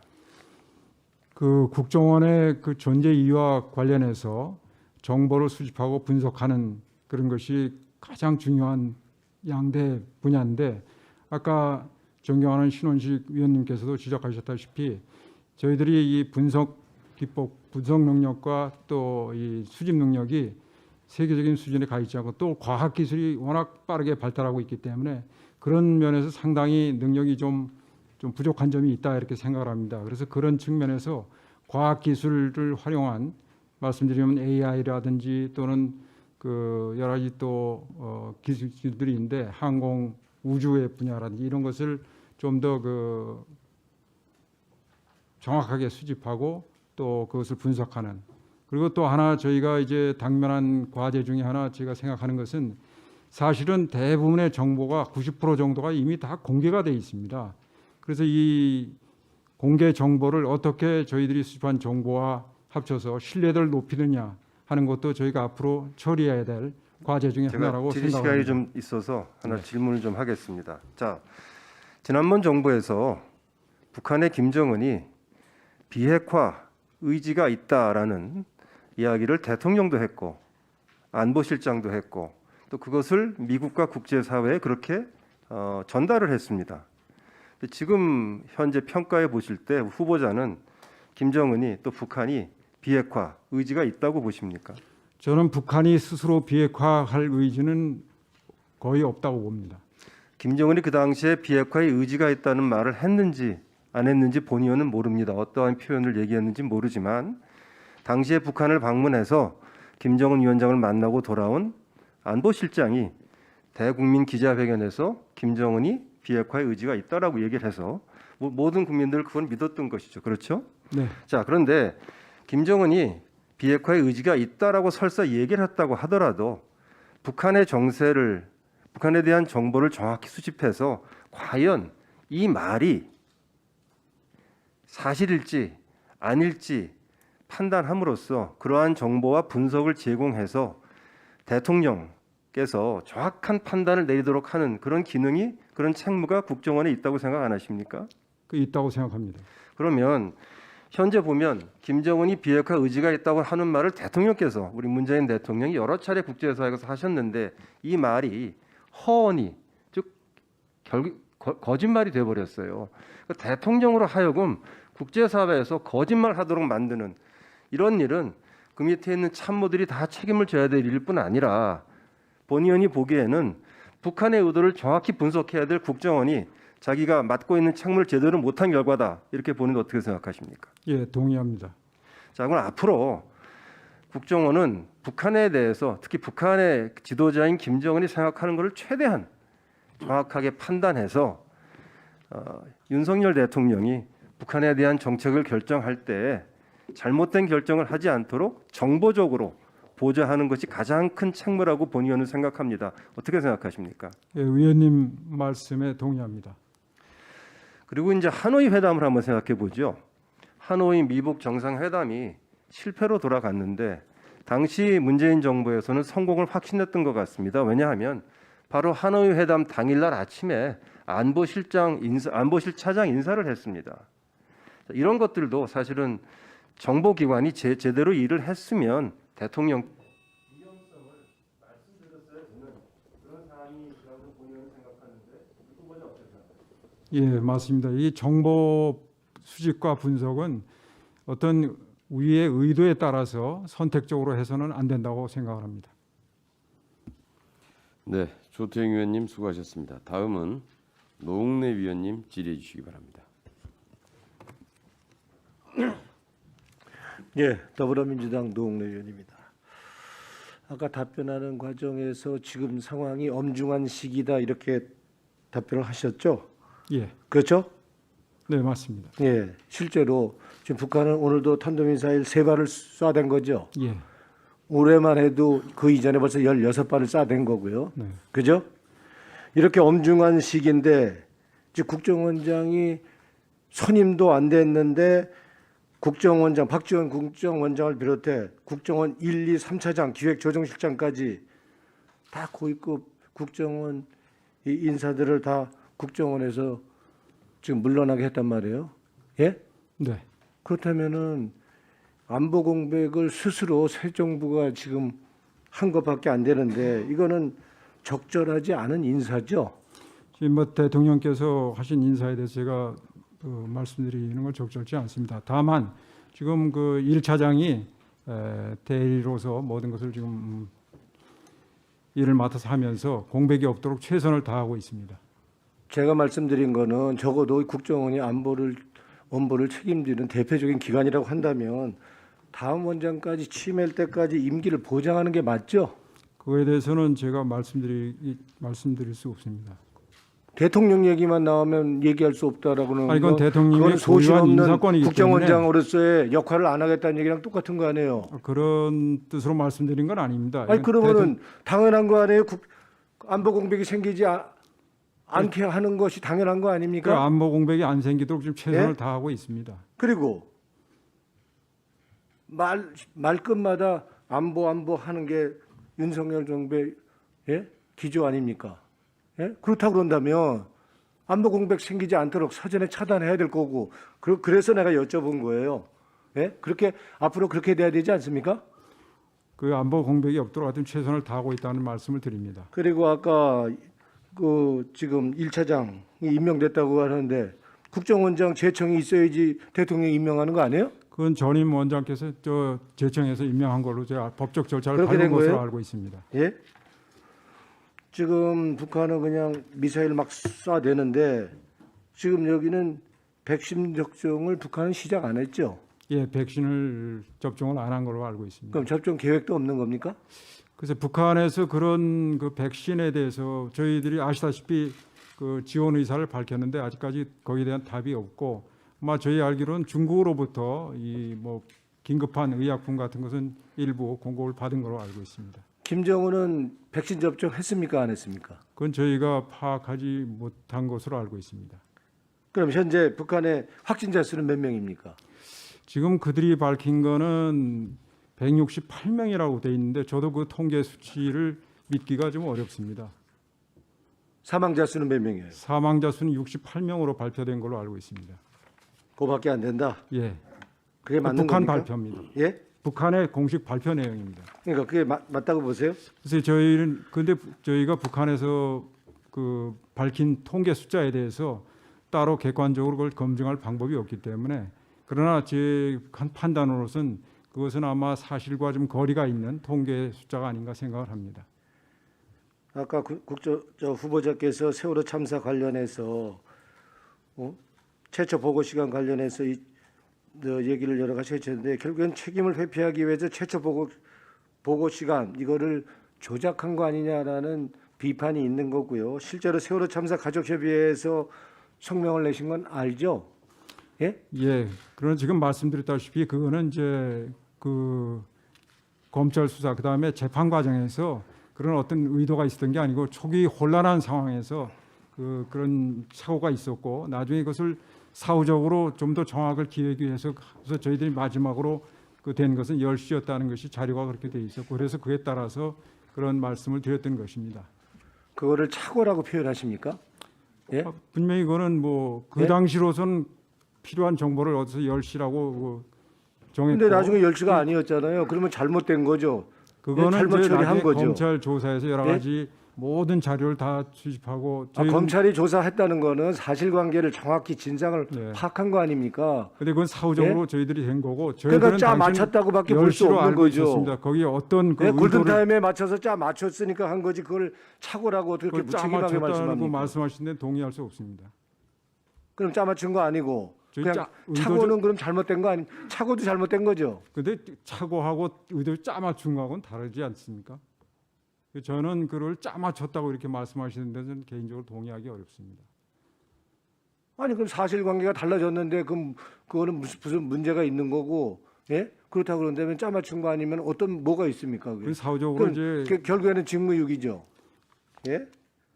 그래서 여기 세월호의 참사 가족협의회는 이 보고 시간 조작에 가담했던 국정원장 후보자 지명 철회할 것을 요구한다 이렇게까지 얘기를 했는데, 이거에 대해서 착오가 됐건 조작이 됐건 구체적으로 사과할 의사는 없으세요, 가족들에게? 아니 제가 말씀드렸다시피 가족분들의 그런 슬픔과 그런 아픔에 대해서는 심한 위로의 말씀을 됐습니다. 드립니다. 예, 그러나 두리뭉실한 사과는 원치 않고요. 그거는 뭐 여러 번 하셨으니까 그런 사과는 의미가 없다고 생각하고요. 그리고 국정원법에 보면 국정원장은 국정원의 예산 집행 현황을 분기별로 국회 정보에 보고하도록 돼 있죠. 그죠? 예, 맞습니다. 근데 지금 국정원에 대한 국회 통제가 되고 있다고 보세요? 안 되고 있다고 보세요? 저희는 그 정보위에서 그 보고 드리고 또 정보위원께서 그러니까 주신 여러 가지를 국회 운영하면서 국회 잘 통제, 국민의 국정원에 대한 통제 거의 안 되고 있기 때문에 하는 문제 지적이고요. 실제로 이 법이 이렇게 됐다 그런다면 당연히 국정원의 예산 집행 현황 공개해야 되고, 이거를 우리 국회 정보위에 보고를 해야 되는데 보고한 적이 없습니다. 그럼 앞으로는 이거 정기적으로 국회 정보원법에 따라서 정보위에 분기별로 보고하시겠습니까? 예, 그렇게 하겠습니다. 그렇게 하십시오. 네. 예, 그렇게 하셔야지, 법대로 해야지 아까 말씀하신 대로 국정원이 개혁되고 또 개혁됩니다. 네, 그죠? 유념하겠습니다. 맞죠? 네. 네, 노웅래 위원님 수고하셨습니다. 다음은 김병기 위원님 질의해 주시기 바랍니다. 후보님, 먼저 국정원장으로 지명되신 데 대해서 축하드립니다. 힘든 직책을 수락하셨어요, 그죠? 힘들지 않나요? 하여튼 제가 모든 그 가지고 있는 경험과 또 신명을 바쳐서 네. 일을 하고자 합니다. 국정원장으로 부임하시면 그러니까 정보 역량을 대폭 강화하겠다 이렇게 모두 발언에 말씀하셨어요. 네. 어떻게 하실 겁니까? 아까 어떻게 강화하실 겁니까? 말씀드렸다시피 이제 제일 중요한 것이 지금 그 과학 기술을 이용한 정보 오케이. 수집 그리고 이제 AI나 또는 말씀을 빅데이터 등을 끊으면, 활용해서 네. 또 분석을 좀 더 객관적으로 하고 또 저희 전문가들이 분석한 내용과 서로 비교해서 신뢰도를 높이는 그런 그게 것을- 다 예산이 반영되는 겁니다. 그죠? 네. 그런데 국정원의 예산이 다른 정보기관에 비해서 그런 예산을 바칠 만큼 과학정보, 그 과학정보 역량을 지금 뒷받침할 만큼 예산이 충분히 그 예산을 확보했다고 생각을 하십니까? 그렇게는 생각하지 않습니다만은 그 예산이 앞으로 확보될 조만간 조기에 확보될 거라고 생각을 하십니까? 그 저희 그 아마 그렇게 안 될 겁니다. 네. 제가 저 질문을 드리는 거는 과학 역량에 대한 것은 예산과 이런 것이 동반되는 앞으로의 중장기적인 과제가 될 거예요. 물론 국정원이 그것을 반드시 확보를 해야 됩니다. 그 확보하는데 원장이 되시면 후보자께서 그것을 결코 게을리하시면 안 된다. 이 말씀을 드리고 싶었습니다. 예, 유념하겠습니다. 근데 그와 더불어서 지금 국정원에서 활용할 수 있는 것은 결국 인적 역량밖에 없어요. 그죠? 그런데 아까 말씀하실 때 며칠간 대충 파악해봤다 이렇게 말씀을 하신 거 보니까 국정원 업무에 대해서 뭐 개괄적인 또는 기초적인 보고는 받으셨나요? 네, 받았습니다. 최초 느낌이 어떠셨어요? 그 직원들이 전문성이나 자질에 문제가 있는 것으로 보이나요? 아니면 그런 대로 기본적인 것은 갖춘 것으로 보였나요? 저는 제가 밖에서 생각했던 국정원 직원들의 인상보다 훨씬 그 국가관이나 충성심이나 또 자기가 하는 일에 대한 그 자부심 이런 것이 굉장히 강하고 아주 제대로만 하면 아주 뛰어난 그런 기관이 될 거라는 아주 긍정적인 인상을 받았습니다. 그죠? 그 아까 국정원의 능력이 다소 부족해 보인다는 것은 그러니까 과학 정보, 과학 장비에 의한 것이 부족해서 그렇지 역량은 결코 떨어지지 않는다. 네. 이렇게 판단 제가 이해해도 되겠습니까? 예. 그 지금 말씀하신 것이 제가 87년 대통령 직선제가 시행된 이후에 2017년까지 이번을 빼고 2017년까지 7분의 대통령이 바뀌었습니다. 그 때마다 대규모 인사가 있었는데요. 그 인사에 5번을 제가 직접 제가 인사를 했고요. 한 번을 가까이서 지켜봤습니다. 역대 대통령과 국정원장, 암기부장, 국정원장들의 공통된 평가가 지금 말씀하신 거랑 대체 유사합니다. 프로페셔널하고 스마트하고 어떤 기관보다 충성심과 애국심이 높은 조직. 동의하십니까? 네. 본의원도 대체 그렇게 그 의견에 대체적으로 동의를 합니다. 그런데 이게 이상하게 정권만 바뀌면 이런 전문가 집단이 대통령이 바뀔 때마다 조직이 요동을 쳐요. 일탈 문제에 대해서는 아까 말씀하셨으니까 그건 논외로 합니다. 일탈 문제가 없는데도 그 요동을 칩니다. 그 요동치는 이유가 뭐라고 생각하십니까? 글쎄 뭐 흔히 이 세간에서 얘기하듯이 모든 조직은 인사가 만사다라는 그런 얘기를 하는데 저도 그런 측면이 아까 말씀드린 대로 이 훌륭한 직원들의 사기에 저하시키는 요인으로 그 원인이 작용했던 뭐라고 측면이 있지 생각하십니까? 않나 싶습니다. 그래서 그 인사 관리를 객관적으로 공정하게 또 누구나 어느 정도 납득할 수 있는 정도로 인사를 시스템에서 할 때 어떻게 하시겠습니까? 저는 그 국정원장의 기회가 주어지면 인사위원회를 계층별로 단위별로 하고 그 직원들에 대한 평가 시스템을 새롭게 도입을 할 생각입니다. 아마 그 유사일에 만약에 인사에 의해서 어떤 것이 조직이 될 수 있다고 생각했으면 아마 벌써 그 제도가 아마 나왔고 전 세계적으로 유행했을 겁니다. 제가 이 말씀을 길게 드린 이유가 있어요. 지금 후보님이 원장이 되시면 이런 거에 대해서 말씀드릴 기회도 없을 것 같고 그래서 인사청문회를 통해서 꼭 당부드리고 싶어서 지금 이 얘기를 한 5분째 하고 있는데요. 지난 정부에서 가장 유능했던 직원들, 그 유능하다고 평가받았던 직원들은 어쨌거나 그 부서에서 중추를 이뤘던 직원들입니다. 그건 틀림없죠. 그런데 그 유능하다고 평가받았던 직원들이 정권이 바뀌면 갑자기 문제 직원이나 뭐 예를 들면 지금 상당히 무능했는데 업무 역량이 뛰어나지도 않는데 뭐 어떤 줄을 잡아서 소위 뭐 승진했다든가 이런 평가를 받으면서 불명예스럽게 도태되는 경우들을 많이 봤어요. 그 선배들, 저희 동료 후배들도 얘기를 들어보면 그때가 가장 견디기 힘들고 괴로웠다는 겁니다.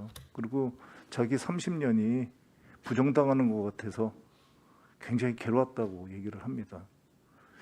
저는 적어도 이 문제만은 우리 원장 후보자가 해결했으면 좋겠다, 이런 당부를 드리려고 하는 겁니다.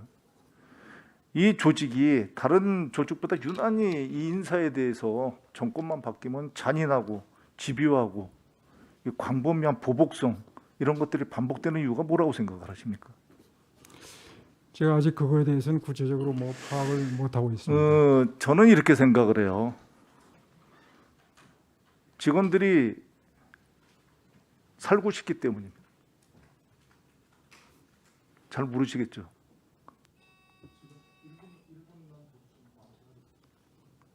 직원들이 정말 국가와 국민을 위해서 헌신하고 싶은데 그 기회를 주지 않기 때문이라고 저는 생각을 합니다. 국정원에 독특한 제도가 있어요. 계급정년 제도라는 겁니다. 이 계급정년 제도가 문제는 계급별 정년이 너무 짧아요. 짧아서 승진하지 않으면 이게 도태가 됩니다. 근데 승진을 하면 살아남느냐? 승진을 하면은 결국 50대 중반이면 퇴직하도록 설계가 돼 있어요.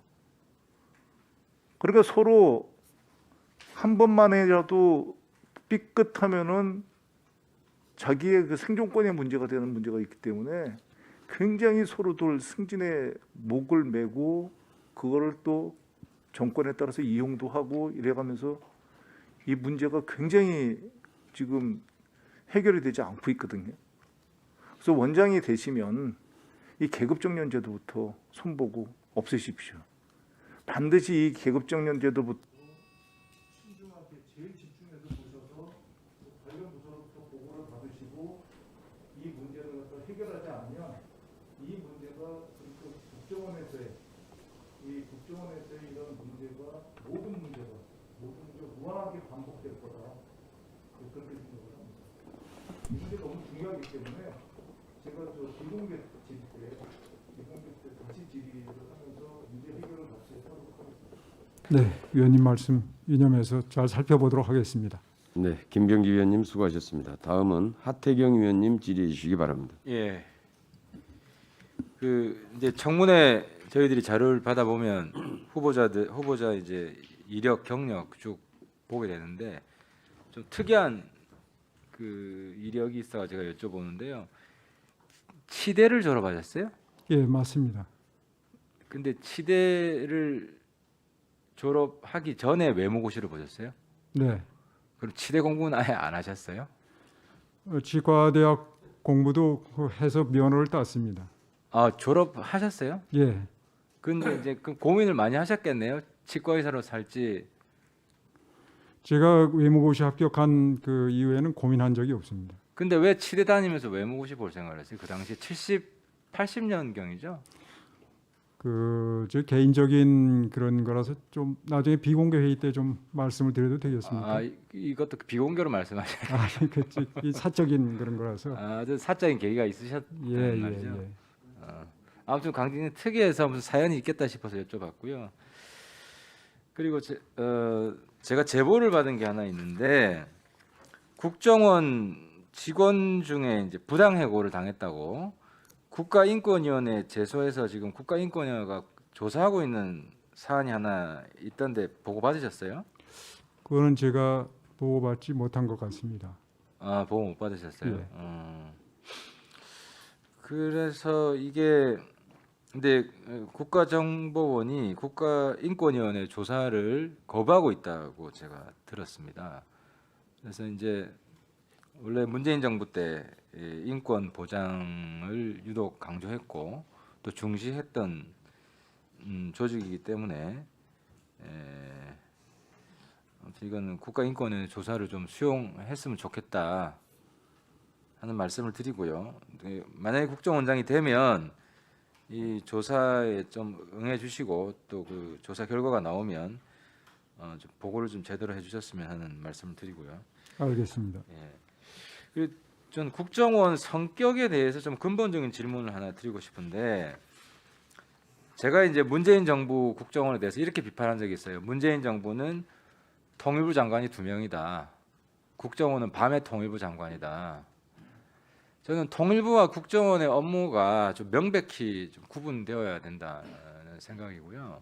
특히 대북 협상 특사로 파견된다거나 하는 것은 스파이 조직인데, 스파이와 공작을 하는 조직의 수장이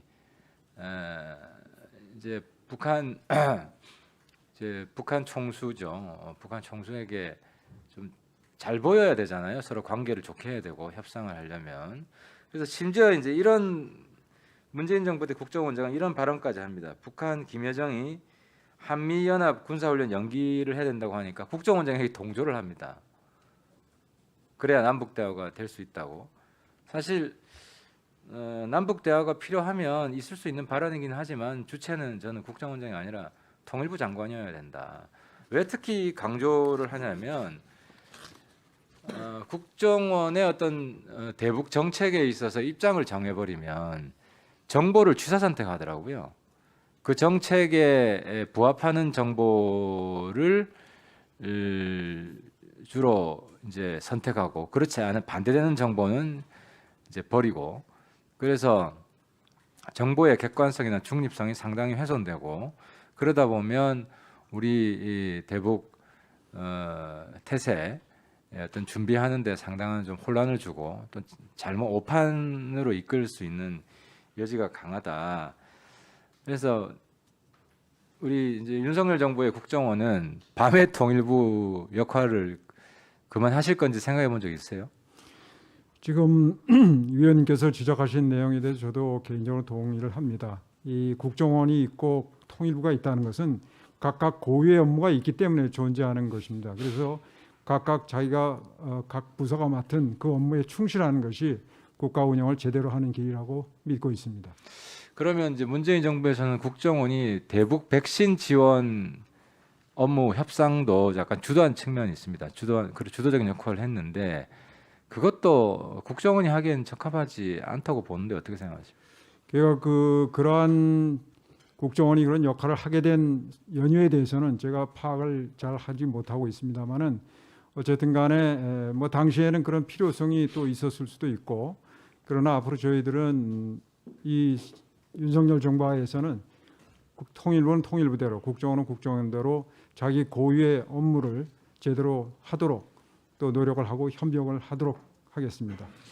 그래요. 꼭 좀 그 문재인 정부 때 국정원과 통일부 역할이 뒤바뀌고 막 중첩되고 한 거는 좀 그 상황을 정확히 좀 파악하셔가지고 고쳐주시기 바라고요. 알겠습니다. 또 국정원 역할 중에 하나가 이제 북한의 사이버 공격, 여기에 방어를 하고 또 북한이 사이버 공격을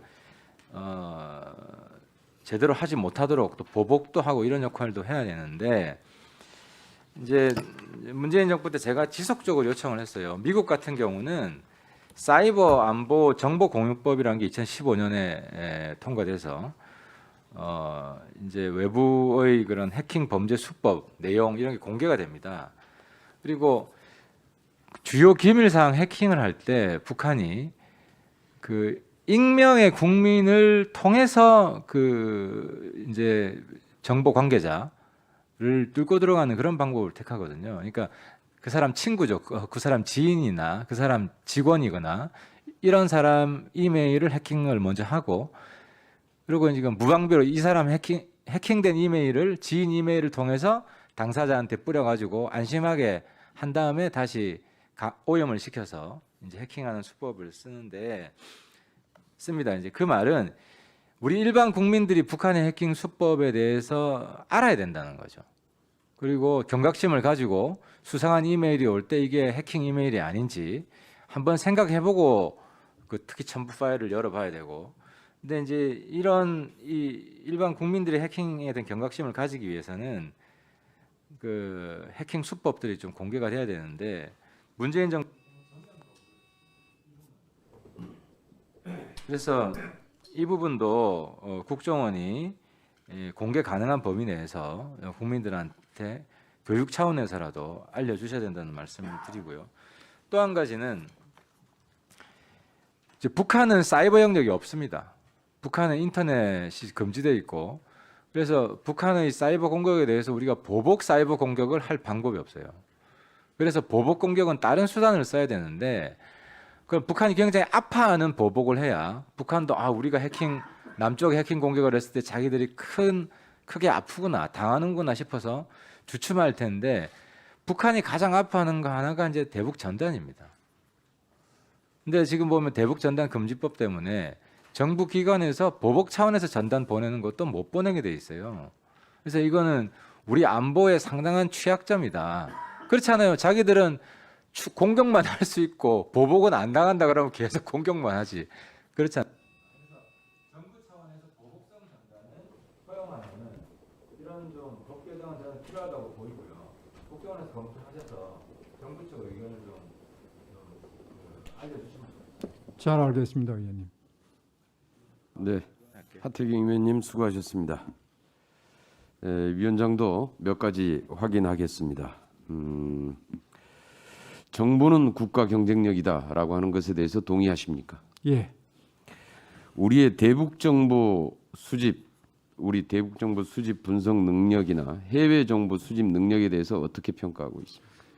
저는 우리의 대북 정보 수집 능력 또는 분석 능력은 세계 최고라고 생각을 하고 있습니다. 다만 해외 정보는 저희가 아무래도 제한된 자원과 예산을 북한을 위주로 하기 때문에 다소 국제적인 분석 또는 정보 수집은 조금 좀 뒤처지지 않나. 그래서 그런 것들은 앞으로 저희가 우방국들 CIA라든지 다른 MI6라 이런 외국의 유수한 정보기관들과 협력을 통해서 좀 보완을 해나갈 그런 생각입니다. 맞는 말씀도 있고 또 틀린 얘기도 있는데요. 대북 정보 수집 능력은 세계 최고 수준인 건 맞습니다. 해외 정보 수집 분석 능력은 대단히 취약하다는 것도 맞습니다. 그런데 그 원인이 과거 우리 이명박 박근혜 정부 시절 아니면 또 그 이전에도 국정원이 댓글 공작, 정치 공작, 댓글 부대를 운영하고 선거에 개입하고 그러니까 자원이 없어서가 아니라 국정원의 자원을 불법적으로 엉뚱한데 민간인 사찰하고 블랙리스트 만들고 하는데 쓰느라고 못한 겁니다. 그래서 지금 그 자원들을 최대한으로 해외 정보를 수집하고 분석하는 능력으로 전환시키고 그 인프라를 점차 강화해 오고 있습니다만은 이게 이제 하루아침에 이게 이 정착이 되는 게 아니지요. 그래서 문제는 국정원이 불법적인 행위, 이러한 정말 이게 불법이기도 하지만은 국정원 직원들에게는 얼마나 많은 자괴감을 느끼게 하고 망신입니까? 블랙리스트, 민간인 사찰을 해왔던 우리 과거의 국정원의 모습, 이제 다시는 되풀이돼서는 안 되는데 문제는 지금 이때 당시에 이 민간인 사찰, 4대강 관련해서 민간인 사찰을 지시하고 보고를 받고 이것을 대통령까지 보고했던 당시의 청와대 홍보기획 비서관, 지금 현재 박형준 부산시장이죠. 그런데 지금 부산시장도 하고 있고 또다시 지금 후보로 출마해 있습니다. 그리고 지금 이분은 작년 10월 달에 공직선거법 위반으로 해서 이 국정원의 4대강 불법 사찰 문건 사건에 관여한 바가 없다라고 하는 허위 사실을 유포한 죄로 공직선거법 위반으로 지금 현재 기소돼서 1심 재판이 진행 중에 있습니다. 그런데 문제는 이분의 지금 현재 주장이 걸작입니다. 자신이 고발당했고 기소를 한 것은 국정원의 정치 공작이다라고 주장을 하고 있습니다. 어떻게 보십니까? 지금 위원장께서 하신 내용은 제가 처음 듣는 내용입니다. 그것에 대해서는 좀 살펴보고 어떻게 되는지 지금 재판받고 있는 건 아시죠? 제가 박형준 부산시장이. 몰랐습니다. 저는 그건 아시죠? 그건 좀 몰랐습니다. 그게 지금 현재 기소가 돼서 지금 현재 재판을 받고 1심이 진행 중에 있는데요. 예. 문제는 지금 이분이 지금 언론에다 대고 하는 주장이 걸작이라는 겁니다. 국정원의 정치 공작이랍니다. 고발하고 기소한 것을. 그러면은 이거는 국정원에 대한 완전히 명예를 지금 실추시키는 행위 아닙니까? 사실관계를 좀 파악을 해보겠습니다. 이것 정확히 파악해서 오후에 다시 한번 이 부분에 대해서 확인을 하겠습니다. 이게 실제로 지금 현재 국정원의 명예를 이렇게 훼손을 하고 있는데, 그러니까 이게 무슨 얘기냐면은 본인이 4대강 민간인 사찰을 지시하고 보고받아서 대통령에게 보고까지 한 사실로 고발됐고 기소돼서 재판을 받고 있는데, 이것 자체가 지금 고소되고 기소된 행위가 국정원이 정치 공작을 했다고 주장을 하는 겁니다. 이거 국정원이 가만히 있을 수 있는 사안이 아니죠. 이따가 다시 한번 확인하시고 알겠습니다. 이에 관련해서 거기에 대한 답변을 듣도록 하고요. 그다음에 또 하나는 아까 지금 지금 1차장을 전임 박지원 위원장이 제청을 했다라고 지금 말씀을 하셨죠. 저는 그렇게 이해를 하고 있었습니다. 확실히 맞습니까? 그건 좀 확인을 해보겠습니다. 왜냐하면 그 원장의 제청이 있어야 임명할 수 있다고 제가 들었거든요. 그래서 네. 좀 그렇게 말씀을 드린 겁니다. 그렇습니다. 그냥 확인 한번 해보시고 예, 그렇게 그다음에 하겠습니다. 이 후임 원장이 결정되기 전에, 후임 국정원장이 결정되기 전에 국정원장과 1, 2, 3차장 기조실장까지 모조리 사퇴시킨 전례가 있습니까? 그거는 저는 파악한 내용이 없습니다. 예, 그렇습니다. 이게 엄청난 안보 공백입니다. 엄청난. 대단히 지금 위험한 인사를 지금 진행을 하고 있는 겁니다.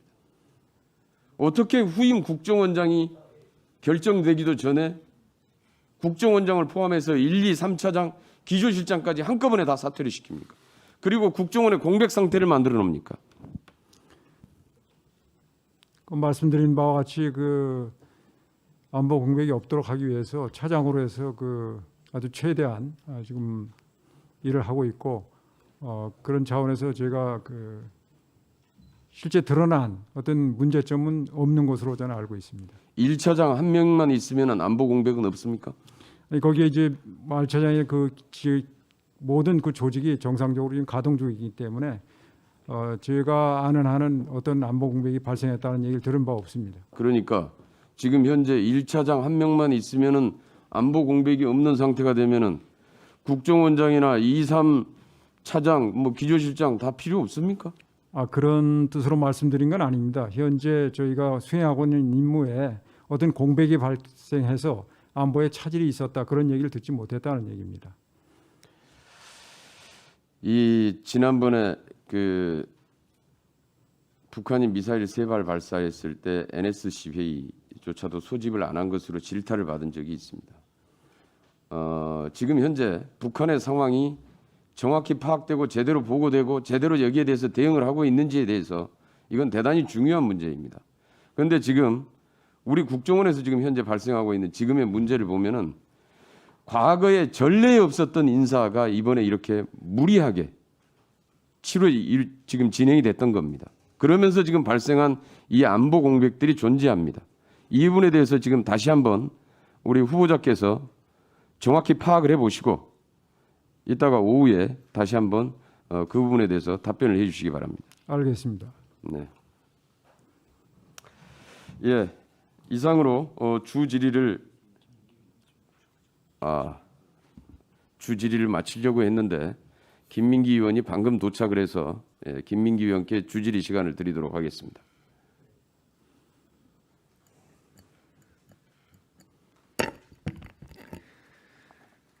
후보께 질의를 하겠습니다. 전시작전 통제권을 우리가 환수를 하는데 후보자께서 어떤 기여를 환수를 하려고 하는데 어떤 노력을 했는지 한번 말씀해 주실래요?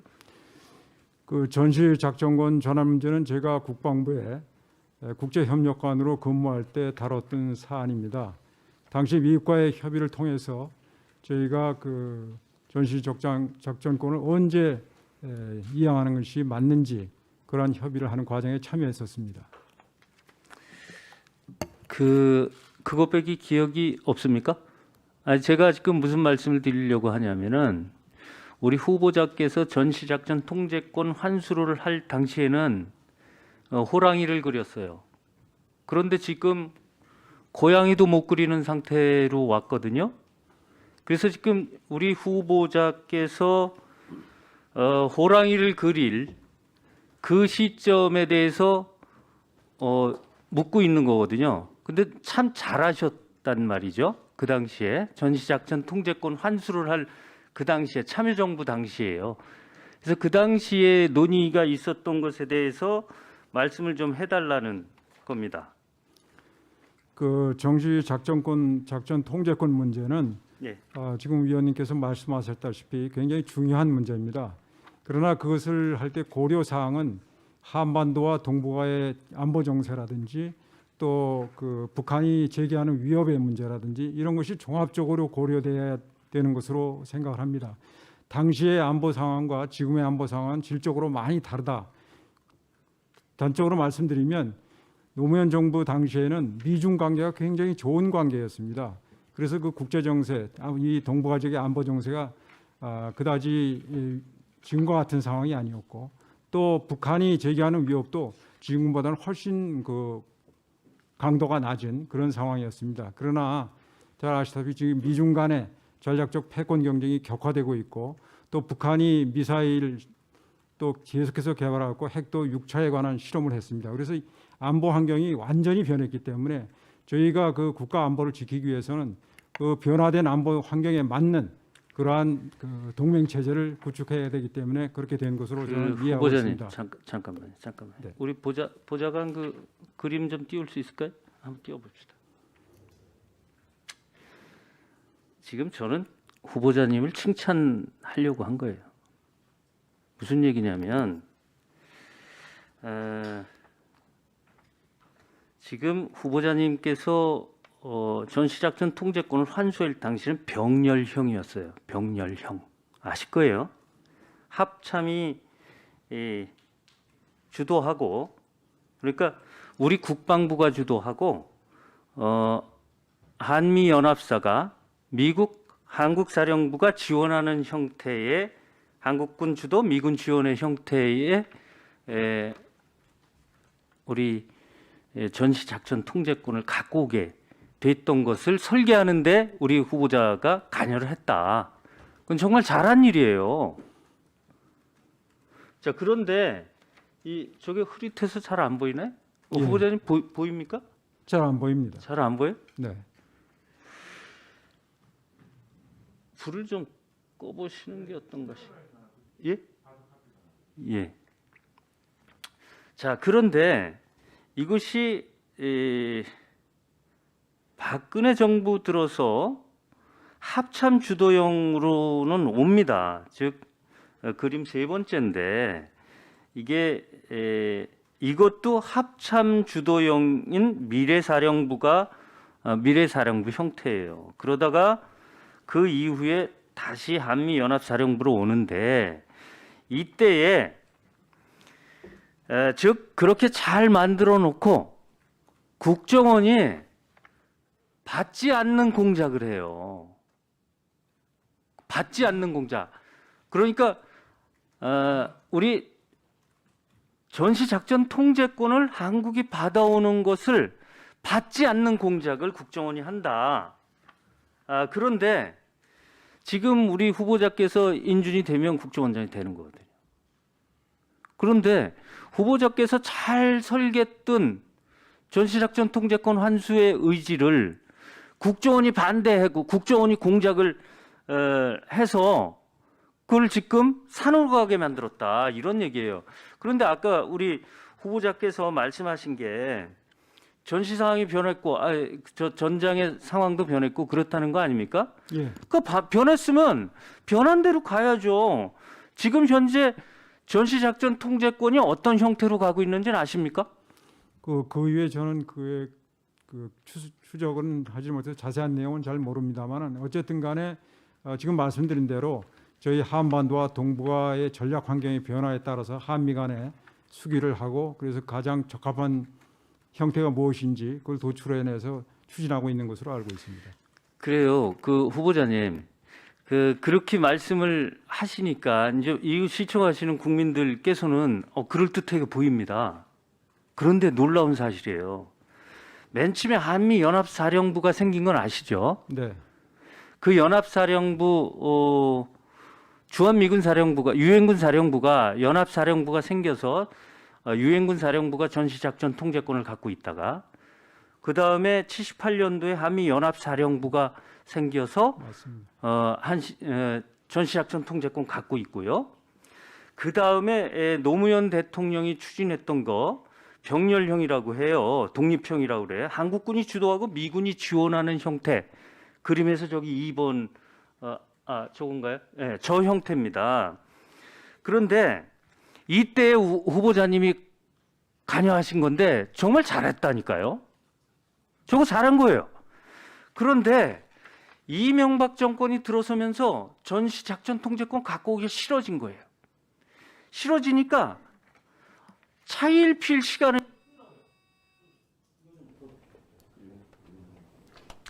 그러다가 합참 주도형이라는 박근혜 정부에서 이걸 만들었고 이때까지만 해도 우리나라 합참이 주도하고 그다음에 주한미군 사령부가 지원하는 형태를 딱 취했다가 지금 어떤 형태까지 왔느냐? 도로 한미연합사, 즉 78년 형태로 돌아간 거예요. 그런데 후보자가 지금 말씀하시는 것대로 하면 뭐 전진되어 있는 것으로 가야지 왜 거꾸로 6.25 때 쓰던 방식으로 되돌아갔냐는 거예요. 그 행태는 되돌아가고 사령관을 한미연합사령관, 즉 연합사령관을 바꾸는 거 하나만 지금 바꾼다. 이런 거거든요. 그래서 제가 보기에는 이거는 제가 오후에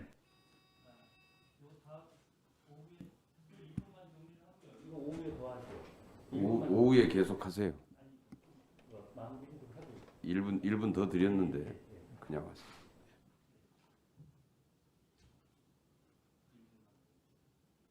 안 됩니다. 그냥 마무리. 그래, 그럼 그렇게 할게요. 이게 지금 6.25 때 쓰던 전시작전 통제권으로 되돌아가 있는데 후보자께서는 지금 환경이 변해서 전시작전 통제권이 독립형에서 합참 주도형으로 갔다가 다시 변했다 이렇게 얘기는 이게 성립되기가 어려워요. 그래서 저는 왜 이런 국방부 장관 청문회도 아닌데 왜 이런 얘기를 하느냐. 사실은 이것이 전시작전 통제권이 온전하게 우리한테 올 수 있었어요. 2012년까지. 그런데 여기에 국정원이 공작을 했다. 환수 방해 공작을 했다. 이 얘기를 하고 있는 거예요. 이 얘기는 들으셨나요? 네, 일단 마무리를 해주시고 우리 좀 질의와 답변은 이따가 보충 질의 때 하세요. 1분 더 드렸으니까 다 똑같이 해야죠. 그거는 진행을 그렇게 하시고 그다음에 답변하실 거 있으면 답변하십시오. 이 문제에 대해서는 좀 더 제가 살펴본 다음에 오후에 답변을 드리도록 하겠습니다. 네. 이것으로 이상으로 주 질의를 모두 마치겠습니다. 바로 이어서 보충 질의를 시작하겠습니다. 순서에 따라서 예? 그래도 아직 안 됐으니까 예. 홍기현 의원님까지 보충 질의하고 미리 너무 홍기현 의원님까지 보충 질의를 하고 예, 정의를 하도록 하겠습니다. 홍기현 의원님, 네. 예. 제가 공개로 할 수 있는 데까지 최대한 하고 그다음에 비공개로 들어가요. 네. 예. 지금 오전 질의에서 보충 질의 한 분 하고 나머지 부분도 또 오후에 계속해서 보충 질의를 하도록 이렇게 하겠습니다.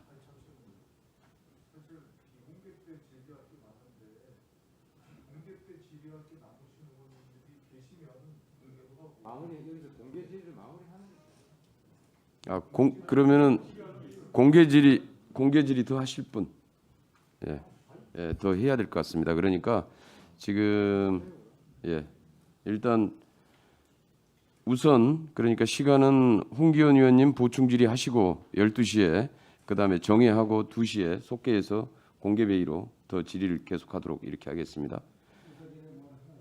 네, 노웅래 의원님 발언해 주시죠. 지금 정보에 관련한 회의를 공개하냐 비공개하냐 이 논의 자체는 안 맞다고 봅니다. 올 1월 달에 분명히 정보의 회의는 비공개하는 것은 위헌이라는 판결이 났습니다. 그러면 원칙적으로 무조건 공개가 원칙이고 특정 사안에 대해서만 비공개를 하는 거기 때문에 우리가 그냥 자연스럽게 그동안 관행에 따라서 비공개를 할 거냐 공개할 거냐 이렇게 하면은 사실 국정원에 대한 국회의 통제는 거의 불가능하고 지금 아까 그래서 내가 여쭤봤던 거고요. 예, 그러한 원칙에 따라서 최대한 공개를 원칙으로 진행을 하려고 합니다. 예, 충분히 충분히 이해가 됐고요. 바로 이어서 홍기현 의원님 보충 질의를 해주시기 바랍니다. 시간은 역시 7분입니다. 후보자님, 이번에 그 윤석열 대선 후보 캠페인에 참여하셨죠? 예, 그 경선 캠프에서 그쪽에서 좀 요청이 있어서 그 외교안보 특보로서 그 자문을 해드린 바 있습니다. 그 외교안보 특보로서 그 윤석열 후보의 외교안보 정책 공약 마련하는데 참여하신 거죠? 그 공약 마련 과정엔 전 참여하지 않았습니다. 아, 그래요? 예, 일반적인 외교안보 사안에 대해서 그냥 자문을 해드렸습니다. 예. 그 후보자님은 그 외교관 오래 하셨고 또 특히 이제 미국 쪽 관련된 일을 많이 하셨잖아요. 네. 그 문재인 정부의 한미 관계에 대해서 어떻게 평가하십니까? 그 지난 정부의 그 한미 관계는 저희들 그 외교관 입장에서 보면 북한에 초점이 많이 맞춰지는 관계로 다소 그 미흡한 면이 있었다 이렇게 생각을 합니다. 북한에 초점이 맞춰져 있는데 왜 미흡하다고 평가가 되는 거죠? 그는 그 북한에 대해서 미국과 같이 공동 보조를 취하지 않는 그런 경우가 왕왕 있었기 때문에 그렇게 보고 있습니다. 근데 미국과 우리의 생각이 다르면 우리가 미국의 보조를 맞춰야 됩니까? 그 표현은 제가 수정을 하겠습니다. 그 미국하고 그 공조를 해서 저희들의 공동의 목표는 북한이 핵을 포기하도록 하는 것입니다. 거기에 이제 서로 간에 약간의 접근 방법의 차이랄까요? 뭐 이런 것이 있어서 오히려 북한이 핵을 포기하도록 하는데 도움이 되지 않는 방향의 그런 일이 있었다는 말씀으로 드리는 겁니다. 우리가 어떤 부분을 잘못했기 때문에 북한의 핵을 포기토록 하는데 잘못이 있다고 판단하시는 거죠? 그러니까 구체적으로 제가 지난 정부의 외교 정책이라든지 이걸 들여다보지는 않았습니다만은 그 미국과의 그 교섭을 할 때 지금 아까 정양 조 의원님께서 말씀하셨지만은 그 북한의 핵 포기 의지에 관한 것 그런 평가들이 미국과 달랐고 그에 따라서 현실적으로 아까 저도 말씀을 올렸습니다만은 북한이 핵을 스스로 포기할 그런 가능성은 없다고 보는 것이 보다 객관적인 평가라고 생각합니다. 그런데 북한의 김정은이 핵을 포기할 것이다라는 걸 가지고 접근을 하는 그런 것들은 다소 한미 간의 접근법의 차이가 있을 수 있고, 그것 때문에 북한의 제재라든지 이런 것이 유엔의 제재를 한미 간의 통해서 접근법의 차이가 있을 수 있죠, 당연히. 네, 제가 말하는 예. 공동의 아니, 목표를 제가 통해서 말씀드리고 갈 때 있습니다. 예. 한국이 북한을 보는 입장, 또 북한 핵 포기에 대한 한국의 입장과 이해, 미국의 입장과 미국의 이해관계가 당연히 다를 수 있는 거 아니겠어요? 제가 말씀드린 건 목표가 북한의 네. 핵을 포기시키게 하는 목표를 가지고 말씀드리는 겁니다. 그러면은 트럼프가 김정은을 3차례 만났잖아요. 그것도 트럼프로서는 김정은이 본인이 만나서 잘 협상을 하면 북한이 핵을 포기할 걸로 생각해서 만났다고 보는데, 그것도 판단이 잘못된 겁니까? 그거는 뭐 그 당시 그 트럼프 대통령이 어떤 생각을 하셨는지 제가 구체적으로 알 수도 없고, 그건 미국의 전략에 관한 문제고, 어쨌든 간에 목표는 북한의 핵을 포기시키겠다는 것이었기 때문에 접근법은 그 당시에 아니, 목표는 당연히 우리 정부도, 문재인 정부도 최종 목표는 북한이 핵을 포기하도록 하는 것이죠. 그러나 그것은 상대방의 의도, 능력, 제가 지금 정확한 평가가 한미 있어야 관계에 되는데 대해서 평가가 어떠냐고 여쭤봤는데, 북한 핵 문제 포기에 관해서 한국과 미국의 시각차가 다른 게 있으니 우리가 미흡하다, 이렇게 얘기하시는 거는 미국의 외교관으로 근무하셨습니까? 왜 어떻게 그런 말씀을 하시죠?